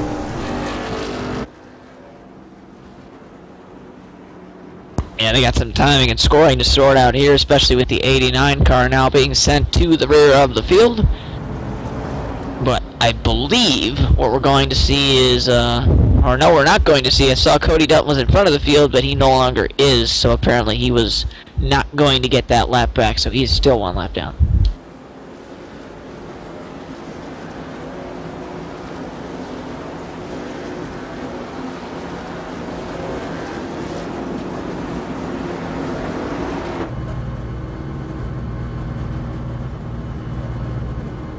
We're on board the number 66 of Blake Reynolds, one of our in-race reporters and a defending champion here for the I've Got Ballz 250. Blake, do you have a copy? I got you, sir. Well, you're running pretty solid right now. You're up towards the top of the field. How has the racing been the past 50 laps? Oh my god, it's insane. It's, bottom lane can go, but then high side gets a run down the straight. It's kind of pick and choose where you want to go. I like the bottom, but I'm kind of all over the place. Just picking and choosing. What do you think these last final about 20 laps will be like when we get the green flag here? Insane. Nobody's going to give anything. Compare this race to what it's been like in previous years. Do you think the racing and the setup this year is probably the best that we've seen since the start of this event 3 years ago? Oh yeah. Last year we were single file and there was tandems involved partially. You could run in a pack, but tandems was the way to win the race. That's how I won the race. But this year, it overheats way too fast, and it's pretty much perfect for pack racing. Alright, well good luck here on this restart, Blake. You're sitting there on the outside. Good luck. Thank you.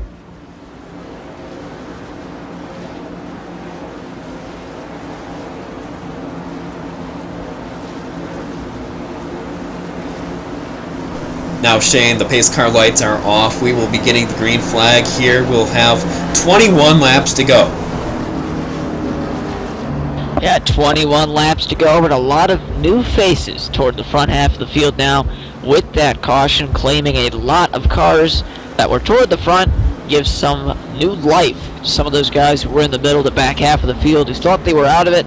They're now toward the front, and they believe that they might have the chance to win the I Got Ballz 250 here at Daytona.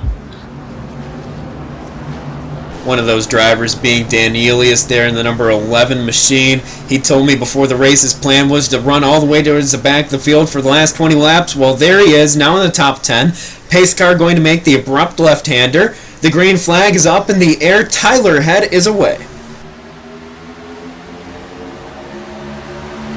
Yeah, still plenty of strong cars at the front half of this field. Tyler Head proving to be one of the strong ones in the later portions of this race. Blake Reynolds, like we said, just talked to him, one of the former winners of this event. He's going to be strong, but then you've got everybody else looking to see what they can do here in the last 20 laps of the race.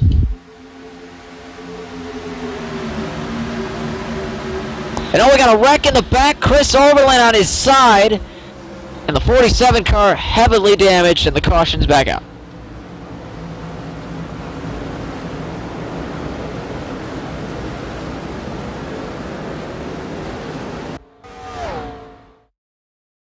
That one did not last all that long. The 47 got hooked hard by, I do believe it was the number 98 there, and then he gets slammed into after the caution. Yeah, it's definitely a tough break for Chris Overland.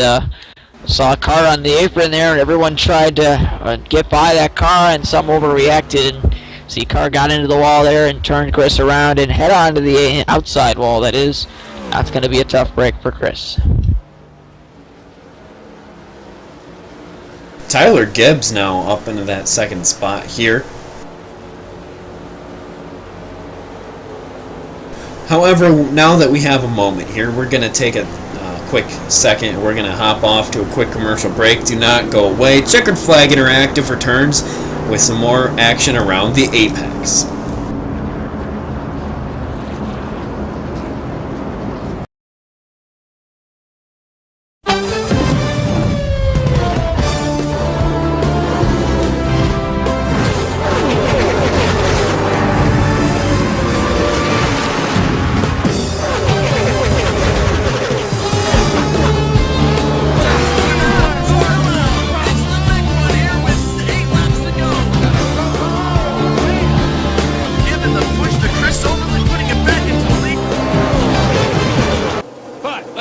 It's not over. So don't. By no means. Yeah, don't care.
Back here live at Daytona, Steve Bonesteel, Shane Doherty back in the booth. We're going to have about 15 laps left to go here once we get the green flag. Blake Reynolds down on the inside of the front row. The number 83 for the first time all race now on the outside of the front row.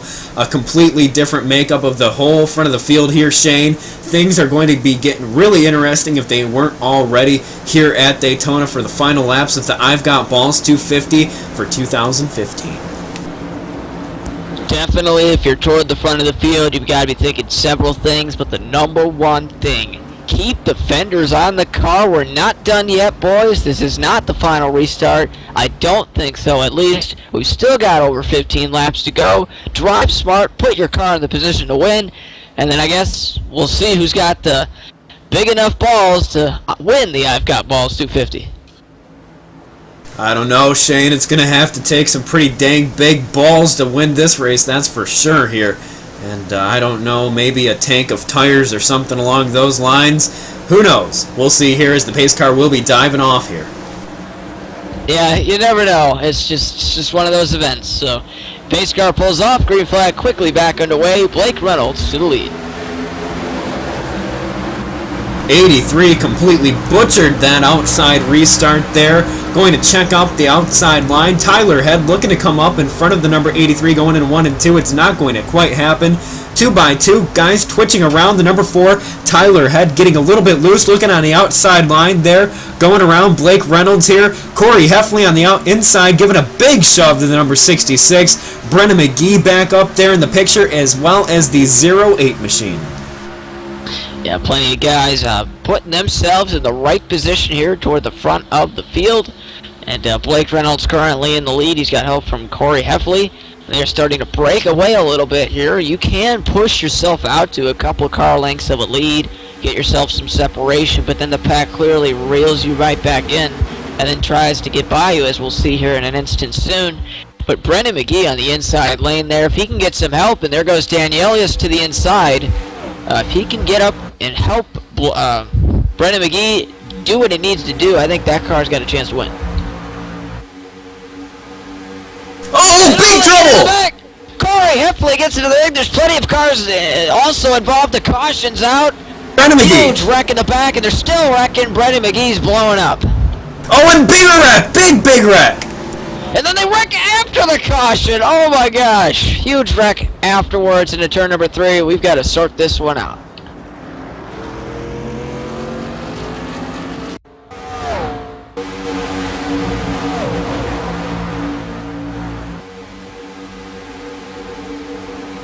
Gonna look at the replay there. Just absolute chaos. Tyler Head turned Brennan McGee, who barely gets missed by the number 11. Then the 14 gets turned there by the number 43. And those guys pile in. Christopher Overland finally makes it through one, though. Yeah, he does a nice job there, but there's 2 different incidents going on there, so definitely there's going to be some reviews conducted of that. Just going to take a look all the way from what started on the front straightaway here.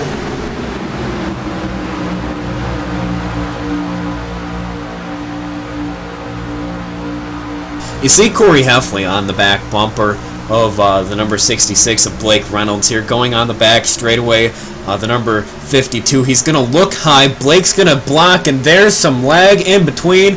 Then he goes around. And then bigger troubles throughout the field. You see these guys 3 and 4 wide trying to sort it out. And then we hop on board with Cody Dutton. No problem for him to make it through. And it's just chaos there. All those guys trying to get through the wreck, and then I think they realize, oh, I'm through the wreck. Oh, wait a second, where am I on the track? And then some guys made contact with each other and caused another wreck. And in the instance, they all just wrecked themselves under caution, unfortunately. Plenty of cars had to make some evasive moves, but I don't know if I've ever seen a crazier wreck than that here, and that's definitely going to be classified as the big one. Just taking a look at all the different camera angles. I mean, just complete massive pileup.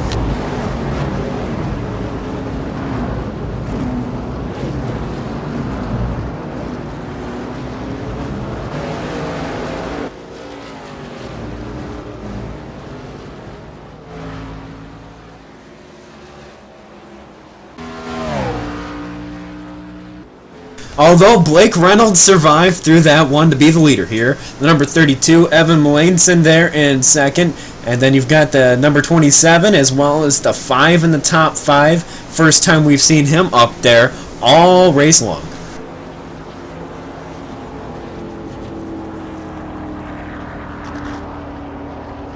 Yeah, now even more guys who are in the back half of the field are all of a sudden inside the top 5. And that is an interesting thing to point out because of all these wrecks happening, it's giving more and more chances for those who are taking the conservative approach to this race to get up toward the front. But you're not going to win this race being conservative. That's why they don't call it the I've Got Ballz 250. We pulled up the number 19, one of our in-race reporters for today, Philip Kraus. He's got a little bit of damage. Do you have a copy? I do. Well, earlier you told us your plan was to stay out of trouble, and after about lap 50, you've been in pretty much everything out there. How has the lay of the field and the wrecks played into the damage you have today? I honestly do not know. I just haven't had luck on my side. Other than the damage and, unfortunately, the crashes, how has the racing been from your perspective? It's been pretty good, to be honest. I mean, everyone was pretty respectful for about the first 60, 70 laps, and the past few it's gone a little bit crazy. That's pretty much what you'd expect, though, at a super speedway race, especially one so big like this one is having a little bit of a connection issue, of course, on pit road. So good luck here on this start. You're going to be towards the rear of the field, but we've got a chance for up to 3 green-white checkers here tonight. Alright, thank you.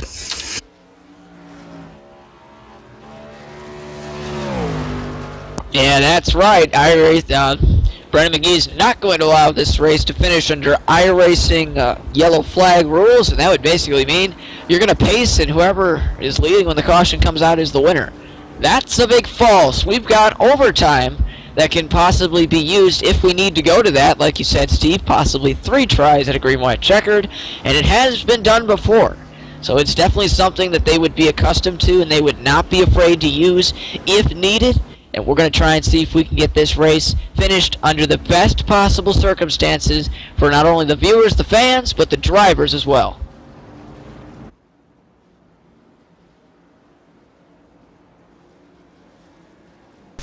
Again, this is the 3rd annual I Got Ballz 250 here, held at the Circa 2007. Cash payouts for the top driver as well as many drivers throughout the top 10. Broadcasted live on Checkered Flag Interactive. Steve Bonestill, Shane Doherty bringing it to you. And this has been a pretty impressive race so far. Yeah, we got 19 cars on the lead lap, including the number 8 of Cody Dutton. Something tells me restarting in that 6th spot. Look out for that number 8 Budweiser car. He's one of the fastest cars still left in this field, but Blake Reynolds, Evan Melanson, and everyone else up front is definitely not going to make it easy. We are going to be inside 10 laps to go when we get the green. If you've just now tuned in to Checkered Flag Interactive, you've picked a great day to watch some sim racing here live on CFI. We're going to have about, well, exactly 10 laps to go once we get the green flag here. All of these drivers have put a lot into this race, and it means a lot to bring home the winner here, to be the winner. Blake Reynolds on the front row there in the number 66. He's done it before. Will he be able to do it again? Yeah, like I said before, this track is a handful to drive. They've already been out here for 90 laps. You can imagine that most of them are hyped up for this race to be over with, or at the same time trying to see if they can win this thing. Because 90 laps doesn't mean anything right now. It's down to the last 10. Do you bring it now, and can you be the person to win the I've Got Ballz 250 here from Daytona? Once again, we're going to head over to the cameras mounted up on the walls and the various cameras on the cars. Crank it up for this restart, for what could be the final restart, but we'll have to see here.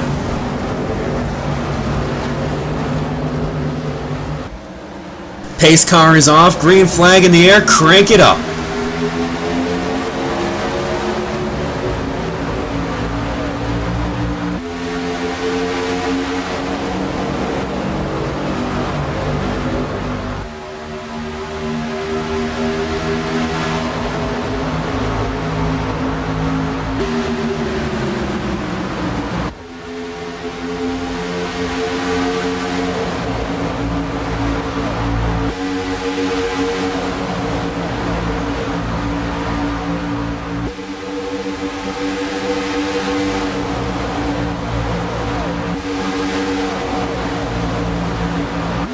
absolutely incredible racing going on here as we're up in the chopper now. The number 32 going up on the high side of Blake Reynolds for the lead. Here, Cody Dutton in the number 8 making a huge comeback. Look at the number 27 also. I mean, these guys, we have not seen a lot of these drivers up towards the top 5, let alone the top 10. And now these guys all battling for position, all battling for the win. Who's got the biggest balls here at Daytona? Nick DePalmo as well in the 33 car was involved in one of the first wrecks. He's back up there. Tyler Head and someone else goes spinning. That's Luke Crutchfield. And a caution is thrown out here. We're not going to finish here. We have plenty more to go. Tyler Head still spinning a little bit. We'll pull up the replay.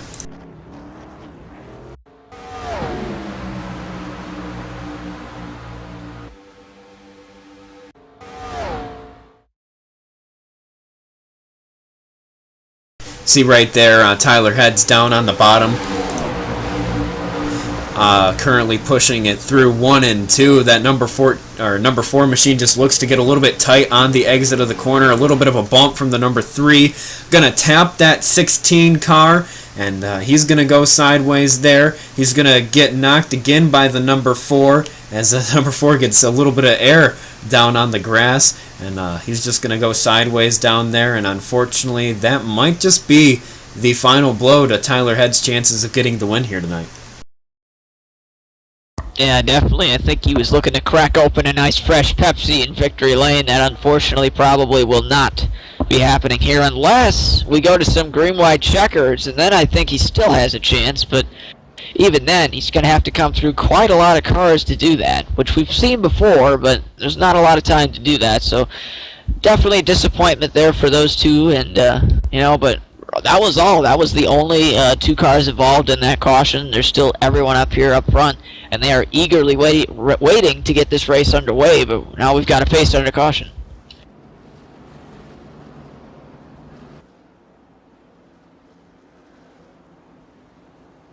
We're going to head off to a quick commercial break, and we'll be bringing you the restart here. Do not go away. Checkered Flag Interactive, Steve Bodensteel, Shane Doherty will be back up in the booth in just a moment.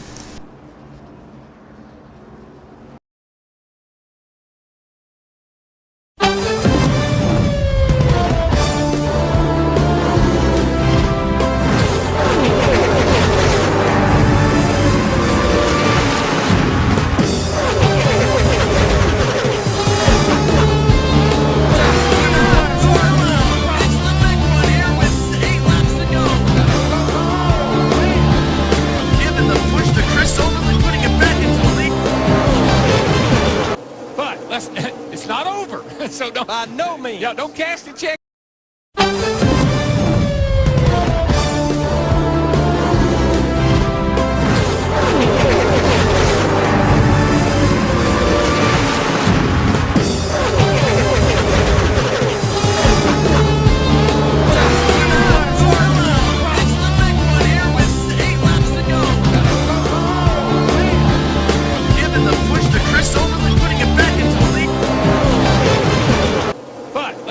It's not over, so don't, by no means. Yeah, don't cast a check.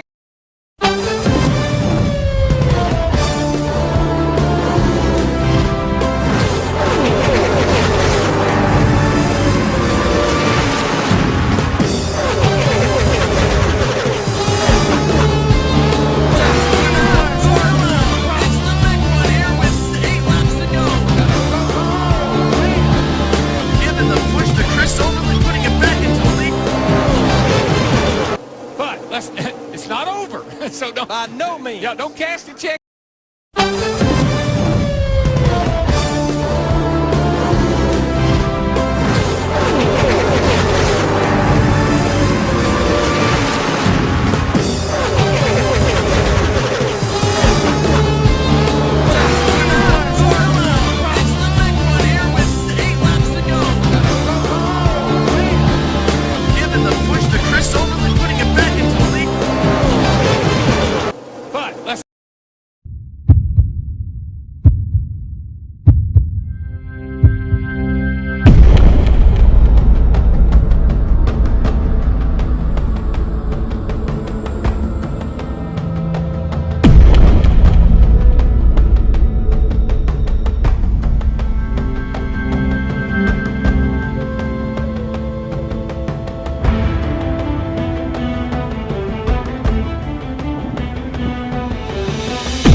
Welcome back live here at Daytona International Speedway. Going to be getting 1 to green with, by the time we hit the green flag again, we'll have 4 laps to go.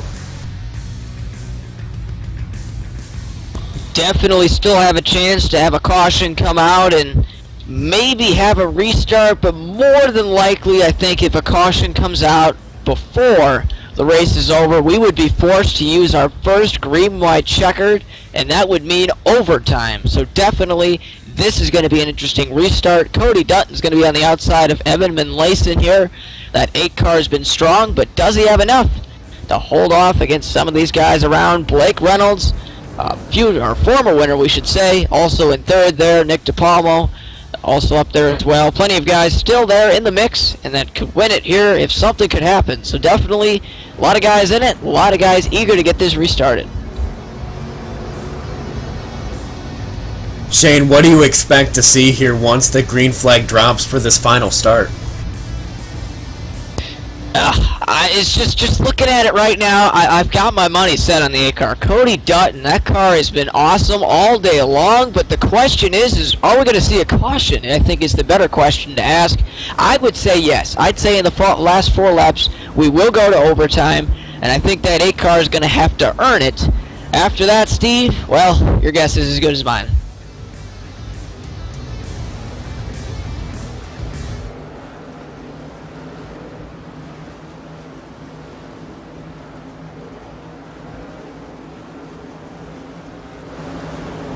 I guess now would be an appropriate time to tell these drivers down on the track to pull those belts tight one more time. Make sure those steering wheels are on the desk properly because this final restart's going to be exciting if it is the final restart. Either way, this one's going to be a good one. It's Evan Manlayson, Cody Dutton on the front row. Pace car is off, green flag's in the air. Who's going to win it? The 32 didn't get the best of restarts there, stuck on the bottom. Cody Dutton getting a good run on the high side. The number 27, he's going to get a shove from behind, but Blake Reynolds there, a previous winner here, giving the number 32 a shot there. Evan Manlayson getting the run through 1 and 2. Look at the 66 there jumping around, battling for the lead here. Yeah, they're getting all kinds of antsy in the middle part of the pack. I smell a caution coming, but definitely you want to be the leader if we get a green-white checker. They're looking to be 3 wide, still double file, heading into turn number 3. Dan Elias looking on the high side, that number 11, after being involved in that last caution. Now he's towards the front of the field. Can he make something happen? We haven't seen him towards the front all race long. This could be his chance over from across the ocean into Britain, I guess you could say. He might be able to pull a hat trick off here, but right now Cody Dutton in front of the field. Yeah, he is right now, and if you're Evan Manlayson or Blake Reynolds, you're going to have to force that 8 car off of his line. You cannot let him run the line he's trying to run. He's on the inside. You're going to have to force him up, try and get underneath him if you're going to want to win this race. You're simply just not going to pass the 8 car. Contact! Evan Manlayson to the inside, to the double white yellow line, and I'm telling you, that's how you're going to have to win this race. If not, Cody's got it. They're trying. We're going to be coming to 2 laps to go here at Daytona International Speedway. He looks high, he looks low, block there, block again, he's on the There's inside. no way we're going to make it. No way. I don't know, they're still going at it, 2 to go. Caution's out. We are going to a green-white checkered overtime. Big wreck in the back. Well, I nailed the prediction, but we're going to go ahead and look back at that wreck first before we discuss further. I honestly don't even know. We saw drivers down on the apron trying to do whatever they could. The 98 there gets turned around. The 08 involved, Cody Erdman, he was up towards the front there.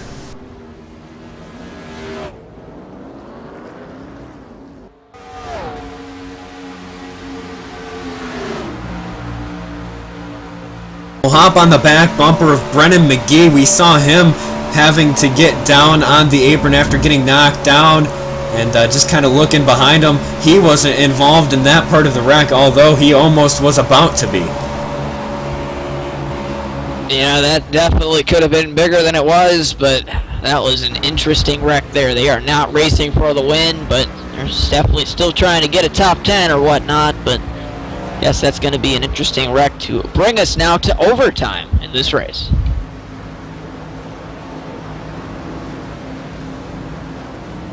It's not very often that you will see overtime on iRacing, and if you ask how we're doing it, we're not going to tell you. And that's just the power that Brendan McGee has brought to this race, and you got to put hats off to him, because if this was iRacing taking control, this race would have been over. That would have been it. And let me tell you, I would have not been happy if that was the case. Because we have a green-white checkered, man, I don't even know what to tell you. This is going to be amazing. I mean, some people don't think that the cautions and the wrecking is exciting. Well, it's not necessarily all that exciting, but all of the racing leading up to it sure is.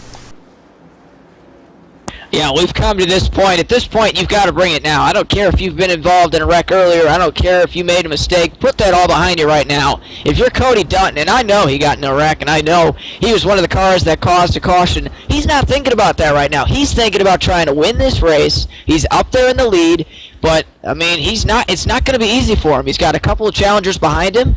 He's got Blake Reynolds, Evan Manlayson, and plenty of others back there who want that win more than him. So we're just going to have to see, ultimately, out of each power, who's going to be the strongest. Oh, man. That's all I need to say.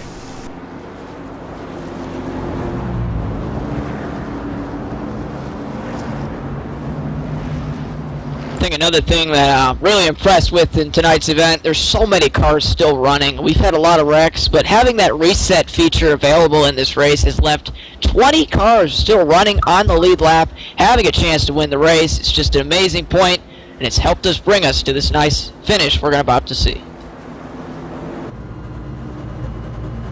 Hopping back on board with the number 66 of Blake Reynolds. You see his windshield there, pretty dirty after getting a lot of smoke and debris on it over the past few laps. Blake, do you have copy? I got you, sir. Well, you're sitting there in third for our first of 3 green-white checkered attempts. How has this been going these last few laps? Absolutely incredible racing. Well, caution came out, and the 33 ran into the back of me. I don't know if you saw that. I've got damage on the rear end, they said. I don't know if I'll be able to do well, but anyway, racing, again, incredible. I cannot explain how amazing this is. So much fun. With this race coming down to an end, what are you willing to do to get the win? I'll go with anyone who's fast. And hopefully get that nice snap to the front. Would you be willing to spin someone for the win here? Oh no, I don't think it's worth that much. Well, then that's one of the cleaner conceptions out here. We heard some of the chat between some of the other drivers, and they say, well, I get up to the lead, I'm just going to put him down to the apron, put him up in the wall. I've got the balls to do it, and that's what this race is all about, so good luck here. Thank you.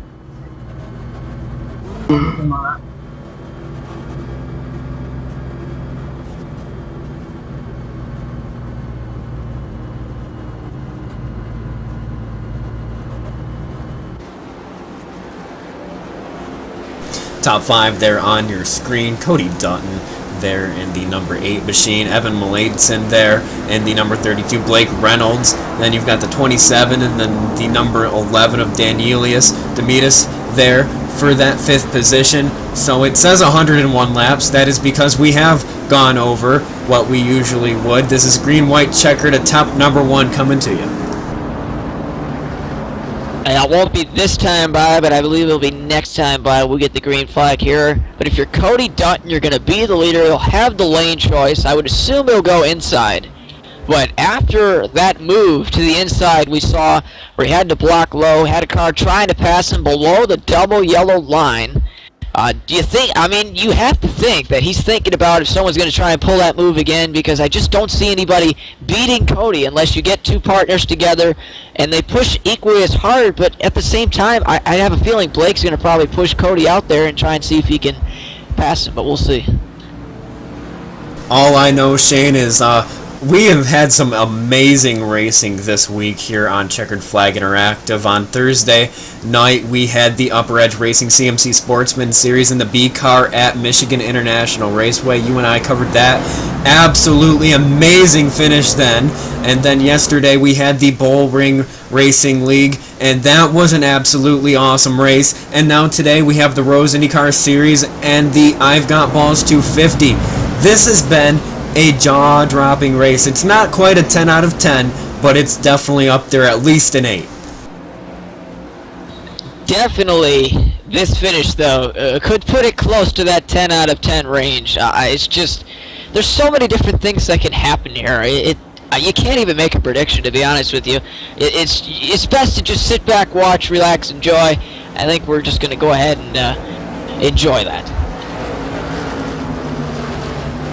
I really don't know how we're going to end up calling this race here at the end. I mean, I guess what I'm going to do, I'm going to push the talk button, and I guess so are you, and I'm going to watch these guys turn left. But I think the only thing I can guarantee you is that a Chevy or a Ford or maybe even a Toyota will get the win here tonight.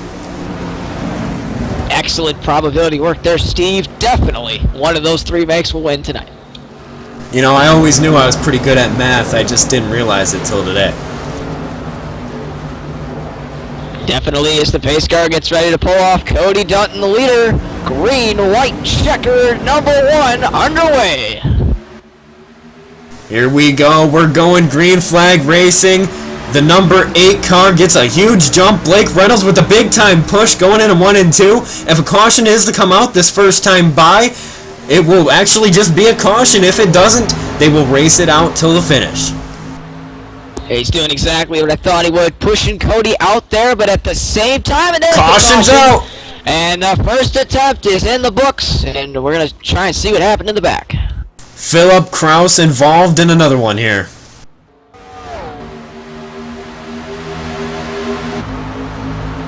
Looks like the number 98 just got lag shot up into the wall, and then from there on out, it was absolute chaos.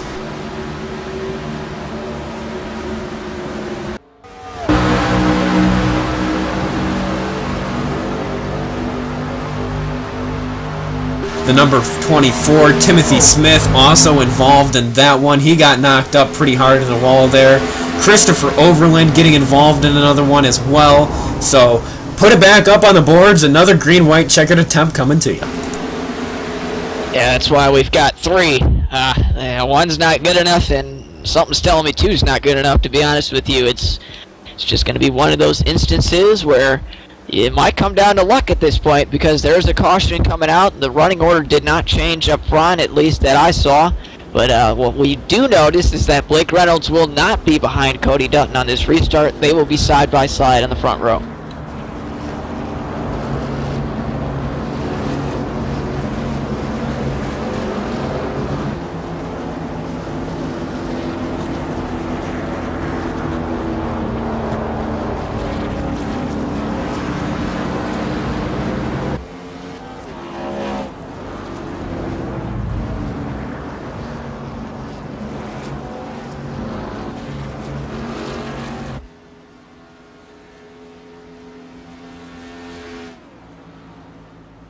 We're going to head off really quick here, get a drink of water, and maybe even close our eyes and do a little prayer here up in the booth for these drivers. We'll be back when we go green.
Back here live at Daytona International Speedway, these guys ready for the green flag, the second green-white checkered attempt of the night.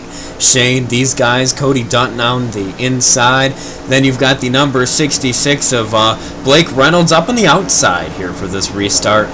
Big-time NASCAR coming, like you said, and I definitely agree.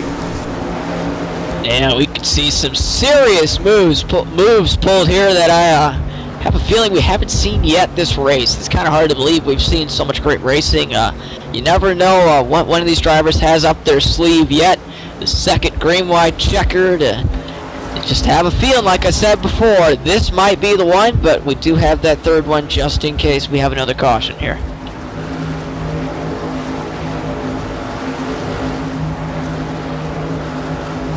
We're going to head up in the chopper for this one as well. 2 laps on the board here. We'll see how this one goes. Will we see another caution there? You see the top 5 on your screen. The number 11, Danielius there, also looking to make something happen. Outside line and the inside line, pretty much identical start. We are racing once again. Here we go. Blake Reynolds trying to fit the car between to get to Cody Dutton. Not going to happen. Evan Manlason's going to get to Cody Dutton way before anybody gets to Blake Reynolds. So 3 wide for second, but Cody Dutton's the leader. Take a look at that right now. 3 wide. Brennan McGee in the middle there. The number 27 up by the wall. The number 66, Blake Reynolds, with no help there. The guys getting squirrely on the inside. Danny Elias getting into the back of number 32 there. A little bit of bumping, still 3 wide, going into 3 and 4.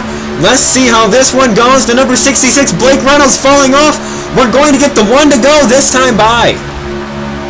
Danielius Demetrius is also there on the third on the bottom lane. And you see, and the caution comes out right before it crosses the line. We're going to a third green-white checker.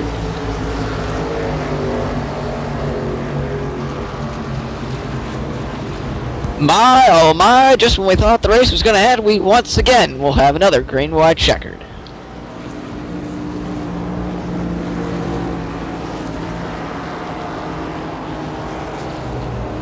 Reset the ticker there for you.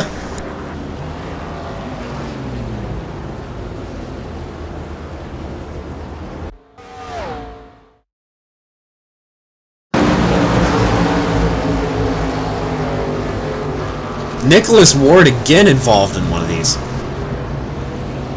Yeah, that time not of his own doing. He had the 24 kind of slide up out of turn number 4. It's pretty bumpy down there, as we saw. It caused the first caution, and it causes that caution there. Once again, see the 89 also gets some contact as well. That's going to be a 3-car wreck in the back half of the field, though, unfortunately, and that will cause the third green-white checker to have to be used.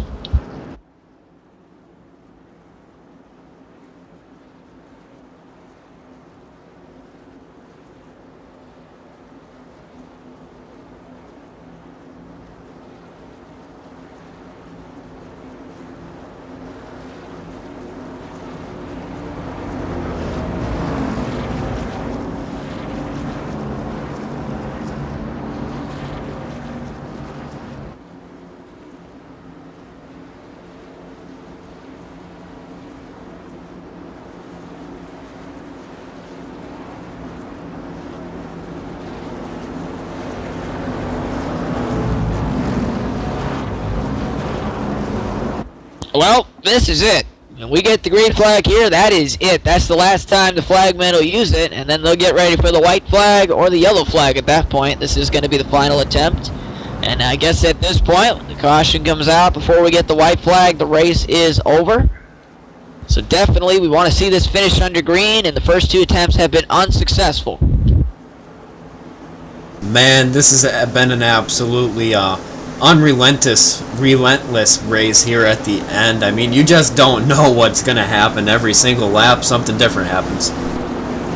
And we officially reached over the 2-hour mark here, and it does not feel like 2 hours at all. It's been definitely a long but interesting race. It makes you feel on the edge of your seat each and every lap. And man, I don't even know if I've sat down, to be honest with you, because we are getting ready for probably one of the best finishes ever in the history of the I've Got Ballz 250.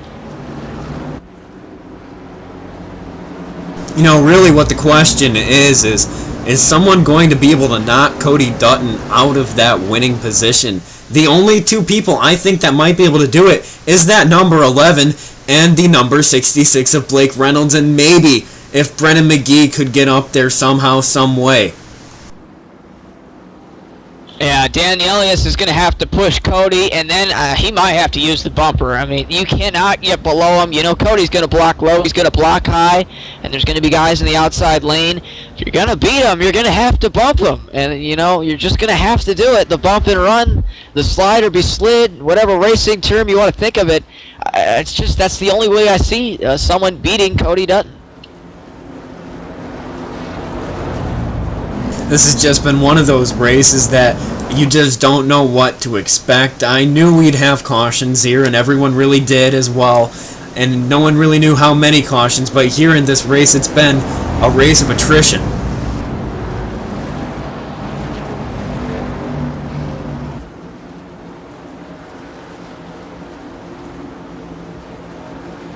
So we're still working under caution. Look at all these guys. They're side by side. We are like 2 to green, I believe, and they're all side by side. They are eager to get this thing going.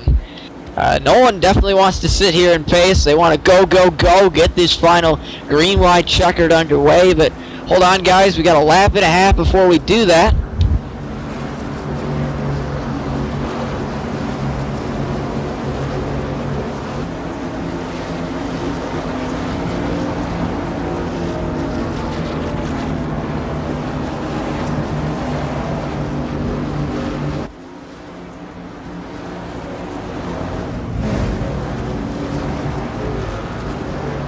Just want to thank everybody for tuning in live to Checkered Flag Interactive. Steve Bonesteel, Shane Doherty here.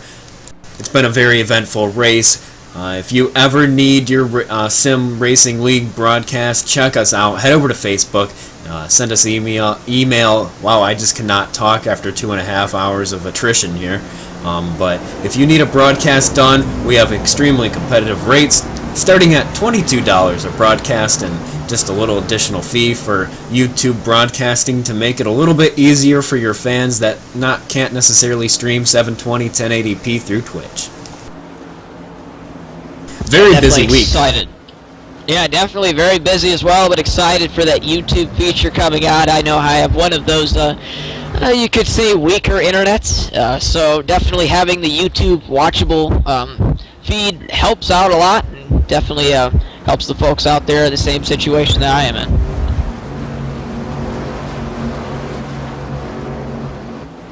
A lot of our leagues that we will be broadcasting in the future tuning in here tonight. I mean, in a few months, Checkered Flag, or actually just a few weeks, when the NASCAR season starts, we'll be broadcasting the WSU Motorsports on Sunday nights.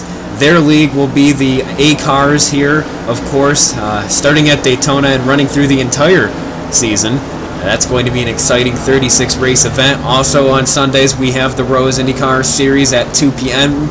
Evan Pasoko, Steve Bonesteel. The Bull Ring Racing League occasionally on Saturday afternoons and nights. That will be Petey Zeller and Steve Bonesteel. Just a very busy week every single week here. But here, we focus our attention down at Daytona because we've got our final green-white checkered attempt here on the boards. Who wants to go crazy for $20? We'll just have to see here as the pace car gets ready to pull off. Cody Dutton, Evan Melason on the outside lane. Who's going to win it in Daytona? For the final time, the pace car pulls on down pit road. We are racing here. Green flag in the air. Cody does not have help. Blake Reynolds, Evan Melason to the outside lane. Can they clear him? They can. Taking a look up from the blimp now. Look at the number 32, the number 66, completely breaking away there. The number 11 has to get up on that number 8 machine. He's got 2 laps to do it. Can he do it? They're wrecking in the back, but nothing going on. They save it. Evan Melason is the winner if we get a caution. He's in the lead, but Blake Reynolds is following him. He's pushing him out to the lead. They are separating themselves from the pack. Can the pack come back? Here comes Danielius Dermitas, as I butcher the name there, and Cody Dutton. White flag in the air. We will see a finish. Take a look at that. The number 8, Cody Dutton, jumps out of line, ditches Danielius there. What is going to happen here? Danielius got a little bit of help. Brandon Smizer back in the picture here. Final lap. Oh, and he goes to his friend Brendan McGee to the outside lane. Can they catch him? I don't know if they can. They're fighting for third. It's going to be Evan Melanson and Blake Reynolds. Blake's going to pull to the outside. Did he pull out too early? Side by side through the corner here. Here the rest of the field comes. Is it going to happen? What's going to happen here? Block on the inside. Blake Reynolds is going to go side by side. It's going to be door to door. Who gets it? Got it. Oh my gosh! They tied almost. It's going to be Evan Melanson for the win. Have you ever?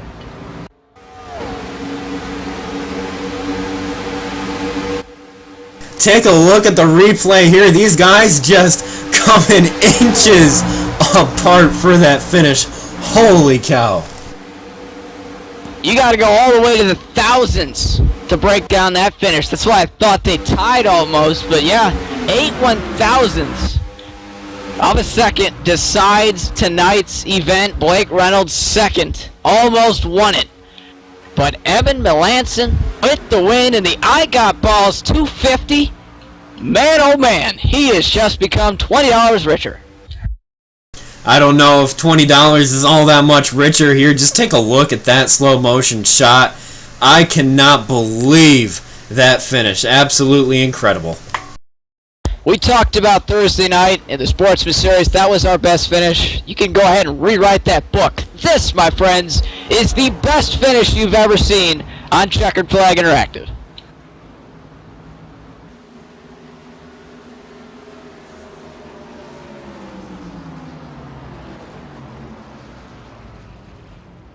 The official results up on your screen now.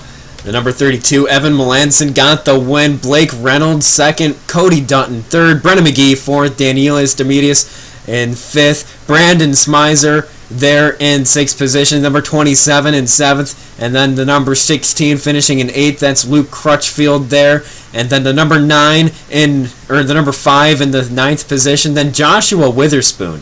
Where did he come from, finishing in 10th? It's just an absolutely incredible finish. We had 25 cars start, 19 finish. That is a testament to everything that Brendan McGee has put down here in this race, and it's just amazing. This was by far one of the best races I have seen in a while. The finish is spectacular, and this is on the old Daytona. Man, oh man, cannot believe they got rid of this track.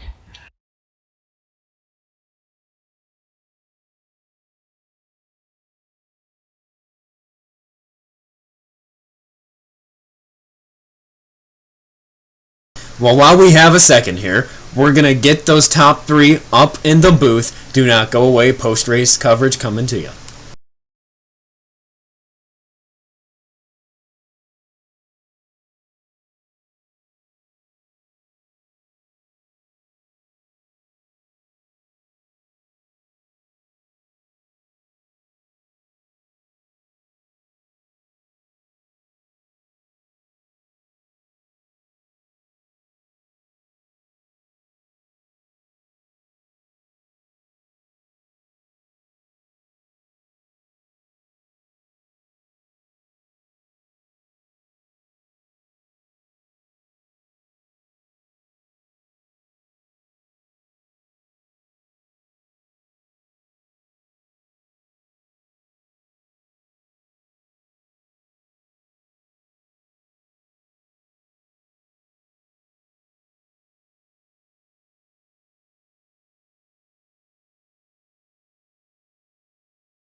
Back live here with the winner, the driver, the number 32. Congratulations on coming away with the win here. Absolutely incredible finish. Yeah, that was nuts. Kind of had to keep the wheel straight, keep the pedal to the floor, and hope to all hell it worked out good. Before I do anything, I need to thank Corey Wharton. Right here. He Drivers and over completely helped me out. Coming away with And I was in like a big wreck and pushed me to the pits. I had the broadcast on. Yeah, I don't know what to say, boys. We don't have much to say. That was just way too much fun. I gotta thank Brennan for putting this on, 3rd year in a row, and I've been part of all 3 now. Finally got away with a win. I think it's the first big event that Brennan's put on that I won, so ton of fun. Always good fun. Well, after a very eventful race, list your favorite thing that you saw out here at this track. Just the respect from the drivers up front. It was a ton of fun. There was a lot of wrecks in the back of the field, but everybody at the front end of the pack was kept a pretty straight race, you know, no one crazy. Lots of respect, a lot of give and take. Sounded like a lot of the wrecks were in the back, so I don't know, it was just a ton of fun. Big green flag stretch there, got some green flag pit stops, everybody were off sequence. All around, I don't even know if I could single one thing out as being... Well, before we head off for the night, who do you have to thank for making this happen? Pardon? Who do you have to thank for making this happen? Like I said earlier, Corey Wharton, Blake Reynolds. How can I not thank Blake? That huge push on the restart got me out front of Cody. If I could get past the 8 car, then it was going to be the 66 was going to be my... I also want to thank Brennan again for putting this on and always putting stuff up for us. He's always putting up these big events, and they're always tons of fun to race in. So, yeah, just everybody, Brennan, all the admins that helped out, you guys especially for putting this broadcast on for us, is just all around. Super fun time. Very awesome. Thanks a lot, and congratulations on the win. Yeah, thanks again, guys. You have a good night. We've got Blake Reynolds up in the booth, and I do believe Shane. Yeah, Blake, you got a copy? I got you, sir. All right, crazy finish. You almost came up with it. Take us through that final restart.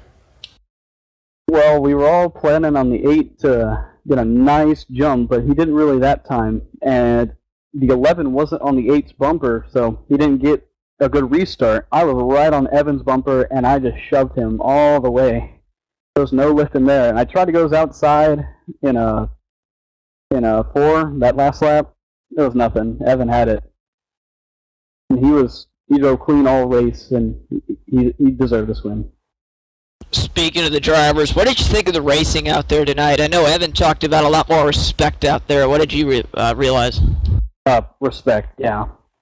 Some of the guys in the back, I heard there wasn't very much respect, but up front, tons of respect. There was no door banging, there was no putting in the wall, and we had a 3-wide finish, and that just, there was no touching it, no contact. I love that. Yeah, this is your guys' first race on Checkered Flag Interactive, and it's going to go down as the closest finish in Checkered Flag Interactive's history, and it's just an amazing event. And who do you want to thank for finishing second here tonight? Let's see. I got to thank Brennan, holding the events. Who else? So Evan for giving me the draft in order to do so.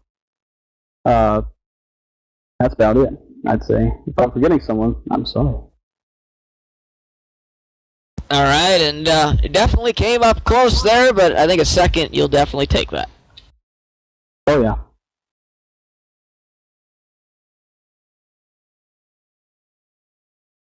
And now, we had Blake Reynolds up here on pit road. I don't know where he went.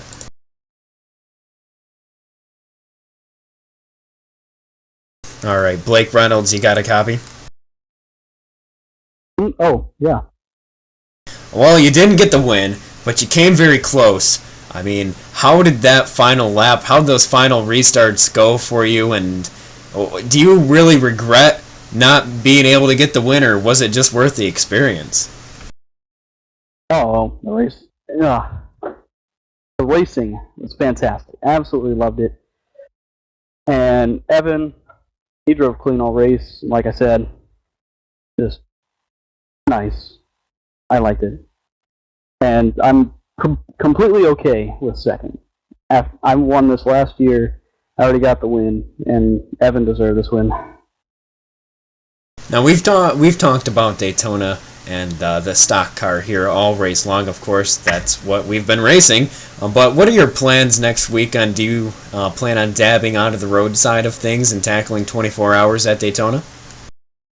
Yes, actually, we've got a team, Apex Autosports. We're fielding a McLaren and an HPV. The McLaren and the Roar, we were leading by 50 seconds, and we got taken out 5 hours in. But we definitely had a really fast car there. And I'm hoping that next weekend we'll be able to finish 24 hours and hopefully pull off the podium, or better, a win. All right. Well, before we head off for the night, who do you have to thank?